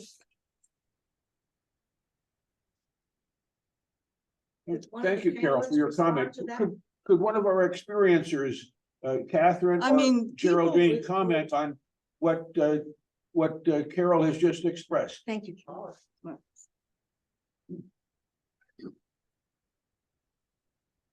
Catherine, did you want to say something? No. Yeah, I mean, I know it's such a horrible situation that we're viewing on the TV, and that's happening. And I think for me at first I was really pulled into it a little bit, and then I realized that, you know, all I can really do is pray for them and pray that there's some kind of solution. That's all I really want to say about that. Yeah, you want to say something, Jonathan? Go ahead. Sure. You know, I would love to invite you to take a look at something about, you know, the mechanisms of co-creation, because the way that we are created, because we are one, every single moment is a rebirth, if you can think of it this way, okay? And every single moment, when you embody a certain emotion, you are creating a charge that is input into the collective. And this is very important to understand, because you as an individual, you have your own universe that you exist in, that you co-create. You are an amalgamation of your ancestral lineage. And within your own history, you have a lot of wars and suffering that even yourself are recovering from. Subconsciously, we have a lot of pain and suffering that we hold within our body that we are playing out subconsciously in our everyday experiences. And maybe we begin to discover that within the past 24 hours, week, month, most of our emotions are feelings of helplessness, despair, anger, frustration, and sadness. And if your life is this kind of a life with this kind of emotional charge into the collective, remember that we are also not being compassionate of the whole in some way. We are also causing a greater suffering for the collective, because the mechanisms that you will see and that I've heard across the board, and all these wonderful seers and psychics and speakers around the world, ascended masters, have all said that we create our reality, and that when we change ourselves, we change the collective. And so we really need to integrate that as light workers, seekers, and people that are looking for harmony and peace. We need to do our part by holding powerful space, being a beacon of light in your community, in your family, in your home, in your own body, so that we can, because there's a mechanism that when you embody that, we flush out. Okay, the collective light grows when you hold a high vibration, and we quickly move through these wars. Perhaps resolution can be discovered quicker with our participation. You know, so this is the invitation that I give, just practical, because this is what I see in my clients when they begin to make shifts. The world does shift. I think we've seen that with what's happened in the pandemic. If you think about it, there's been a major awakening, and it has shifted timelines, and we can do the same again with this war. Okay, that's all I will contribute. Thank you. Right. Anybody else have a question or a comment? Yes, please come and sit in the chair.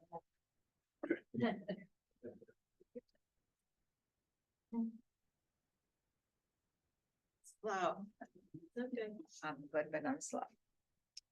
I don't know. Could you please identify yourself? Oh, Judy. Have a sit Oh, so we can see your face. That's good. Thank you, Judy. Go ahead. okay. I don't know which of you I want to ask the question, but I have a dissociative disorder that came from being abused at a very early age that I remembered through a lot of stuff, like months old. And I wonder, when I go into that state, I cannot seem to get back in the now. Like right now, I'm in the now. I know where I am. I know. And I've been to therapists. I've taken medication. I don't take drugs anymore. Does anybody know of anything? Because I can't even reach for God when I get that state. That's the worst thing. I can't find God. Thank you. That's my question. Can I go back there now? You can. That's a great question. Really? Yes. It's a wonderful question. Thank you. Catherine, I see your hand. Yeah. What is the lady's name? Judy. Judy. So I do understand some of what you described, and there is a very simple technique that might be very helpful to you.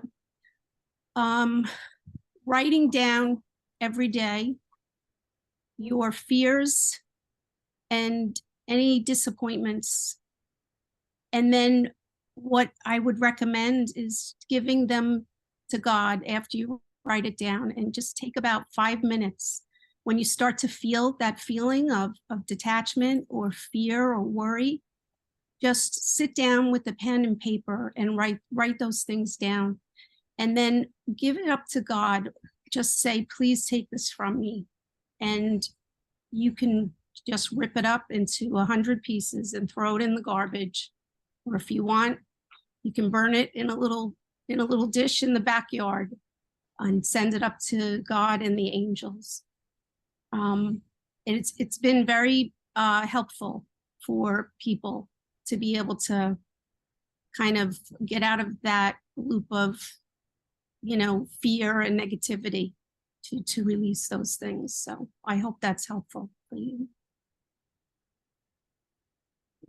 Geraldine, do you have a comment? Yeah, sure. I do something called DNA reprogramming, and how I came on this modality is by working with my own shadow and trauma. I also had tremendous amount of trauma when I was a child, and I'll share with you what I discovered through that work. That when I sat with the difficult emotions, emotions are multi-layered. When you sit with a difficult emotion based on a traumatic experience, you have created a perception based of a very myopic perception also, because it's based on your relationship with the event that happened. Okay, there's a very powerful technique that when you begin to first acknowledge the emotions that you felt at that time, name them out. So I suggest getting a little notebook, like Catherine Del's talking about that, but get a little notebook and write down the emotion that you felt. Go back to that moment, write down, make a list, and allow yourself to write all the emotions that go down. Pick the strongest one, go deeper, name out the emotions until you get to the root emotion in that experience. And when you get to that root emotion in the experience, begin to observe the other. Observe them. Why do they behave in this way? Observe this emotion. And you will begin to notice, actually, which is very interesting, that a lot of times we have taken on the same behavior that was imposed on us, the same emotional root that caused the behavior that is imposed on us. We tend to take on, and sometimes we end up living an entire life of this contraction, fear, anxiety, which is essentially the same vibrational frequency of the individuals that cause these harms on us. And we want to transmute that. We want to change that. So the question is, what would be the direct opposite emotion of that? Let's say the emotion was fear. What is the direct opposite? Feel within your body and find your own answer. Generally, we discover that the opposite of fear is love, for example. Okay, but you have to do your own journey. How do you feel when you feel love? And we have to educate ourselves to feel these positive emotions in the body, because they are biochemical responses that we need to reprogram. We create neural pathways. Right now, what's happening is that you have a neural pathway that keeps getting strengthened every time you go back to that memory or every time that memory is triggered. So it's really hard to change. So you have to build another neural pathway. And that new neural pathway has to be positive. And it has to be the opposite emotional construct that you've experienced. We have to build, we have to create, we have to experience that in meditation practice. Okay, so when you build this new reference, it will completely change. You will be freed from the heaviness of the emotions that are stored in your body, because what happens is that we're stuck in just feeling the body over and over again. That emotion, the sensation of the emotion, we're stuck feeling it over and over again. So you need to feel it completely. How do you do that? By observing the emotion, not judging the emotion or the experience. And when you do that, you will release that emotion. If you need help, you can always reach out. I'll be happy to support. But I also have videos on how to do this on my YouTube that you can access freely at any time. All right, another question or any comment? Anyone on Zoom? Or anybody here in person? Okay, just a moment. I heard somebody's voice. Who was that? Ann Ellis. Yeah. And Hi, I'm on Zoom and I just wanted to say this is very interesting. I've enjoyed it very much. I don't have any questions. I do have a trauma-based neurological issue that I deal with frequently that involves a lot of pain. And so I'm very interested in what the two ladies just talked about a little bit about learning how to deal with these issues. But just thank you very much for all of you being here and sharing your wisdom and your experiences with us. Yes. That's all I have to say. thank you, Ann. Thanks, Dick. Neil, do you have a comment? Neil's going to take the chair. If I can get there. No. It's not that hard. Well, again, the comments of the other two participants have been so right on. The question, it was interesting that someone though asked us about, why is one group better than the other group? And it just struck me, we our practice. Well, it's so simple if we learn how to do it, and that is, again, this oneness and this universal love. If we can actually practice it, and somehow I learned to do it, and you have to work at it. So when I see someone who I don't agree with, immediately, I say, I love you in my mind. I love you. I don't agree with you, but I love you and I honor you. And I will, try to be positive and helpful to you. I won't fight with you, but I perhaps don't agree with your politics. I don't agree with your position. I don't agree with that, but I love you. And it's just as simple as that. And when you really, and I'm not saying, I'm not trying to be flippant or this is easy. It took me a long time to really come to where that just comes out automatically in every case. A guy cuts you off on the road and you want to road rage. And instead you start off and say, I love you. How about Learn how to drive, jerk. But I won't run them off the road. I won't treat them. I won't treat them. I start off, and then once you acknowledge that you love them, then you're all the constructs and hormones, whatever, and you practice it, and it falls into place, and it becomes easier and easier, and it really, and your life.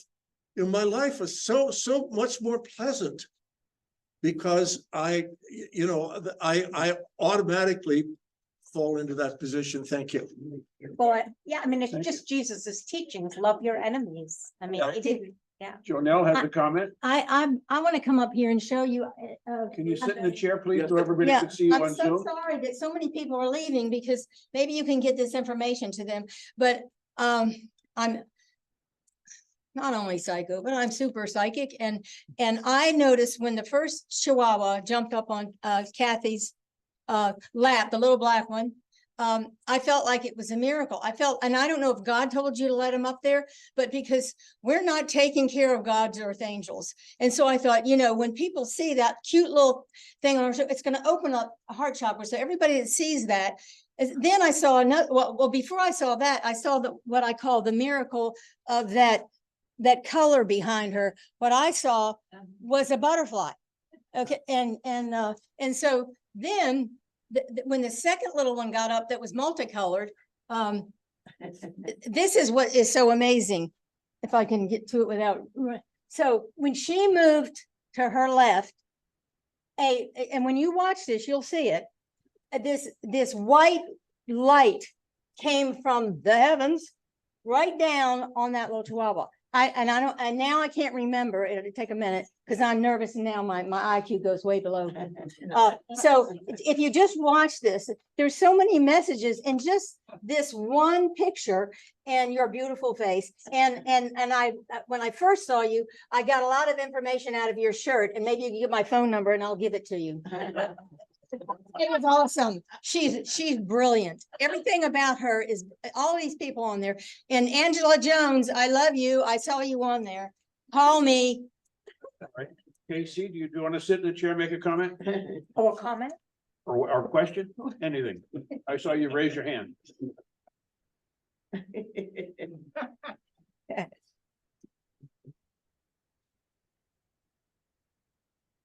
I mean, I know that through some of this discussion, there's like some unrest about the judgments we have, you know, and the beliefs we carry. And I think what Neil was trying to say, and I so love what you said, which is, I think the highest state of us seeking to become masters is a place of absolute non-judgment, and that everything's equally sacred and everything serves the evolution of our consciousness and where we're going as a humanity. And I think the hardest thing is to not be in judgment about what we perceive is one way or another way, like to accept it, but to also be open to listen to whatever the pieces that we're asked personally to play in the scheme of our life. Like we can't sit back passively and say it's all God's will. We are God's heart and hands and face and spirit, so that, yeah. So I don't know. It was interesting to me when I brought up about the war that there was a lot of unrest and discomfort, but we have to be able to be present to what's not comfortable in order to hold that space of the Christed love that we're asked to be. I guess maybe that's all I wanted to say. All right, anyone else? Stephanie. Great discussion. I'm really enjoying it. Thank you so much, everybody. What came up for me in the discomfort of being not at peace and dualistic is I have to remind myself all the time, oh, I can feel in my body. I have to be true to myself as I know myself. It's my job to take care of this body in this life. And so I know I have limitations, but they're not permanent. A lot of them are changing. But what's important for me is I need to keep myself safe physically, when there's been trauma and all. So we can't, it's embodying the teachings, like love your neighbor at war, and I do that, but there's some situations and some people, well, I do it remote and I don't, I'm not in the physical space. Some people I need to distance myself. I'm not ready to be fully loving in the presence of everybody or every situation. So I think when we try to embody the teachings or full spaciousness, oneness, there's a lot of choices every moment. And so just be really practical and reasonable and try things out. And I don't just take somebody else's way that worked for them at one moment. I have to try things on to see if they really work. Thank you. Very good. Any other comments or questions? Anybody on Zoom have a question or a comment? Let me get back to the gallery so we can see everybody. Well, then I have a comment. Yay. I want to thank everybody who's participated in this session and this meeting, all of our speakers and all of those who even did not speak, because we all heard and we all felt and we're all feeling and we're all motivated and we've all received that energy and that information. And because of this, we have all made a difference in the advancement of humankind and the evolution of the universe. and it feels good. Yeah. Thank you for being here. Good. Thank you, Dick. Are we ready to say goodbye? For All now. right, goodbye for now. Good job. Bye. Thank you so much. I Okay. bless you. No, it's all right. No worries. You're brilliant on that, Uh-huh. on all of that, so thank you. I wasn't about to get up there. I've seen Because I wasn't about to get up there. You know, we are where we are at the time, but. You're welcome. You know, before we were. Yeah. They're perfect, I simple. I'll go back out. This vision I had when I walked into And I'm the like, spot. it's a little. I thought I was in wrong race or something. And the vision was that. And doing, yeah, thank you, thank I know everybody. this place, and I found that I was born and raised. And for you. Yeah, Catherine. I haven't. You may not have it. It was good, wasn't it? Great program. Well, I Really worked out. yeah, you are very well done. Thank you for having me. Okay. Goodbye for now. Somebody in the car or something. I don't know who the hell it is. God, you look kind of mean. Boy, that's something about it.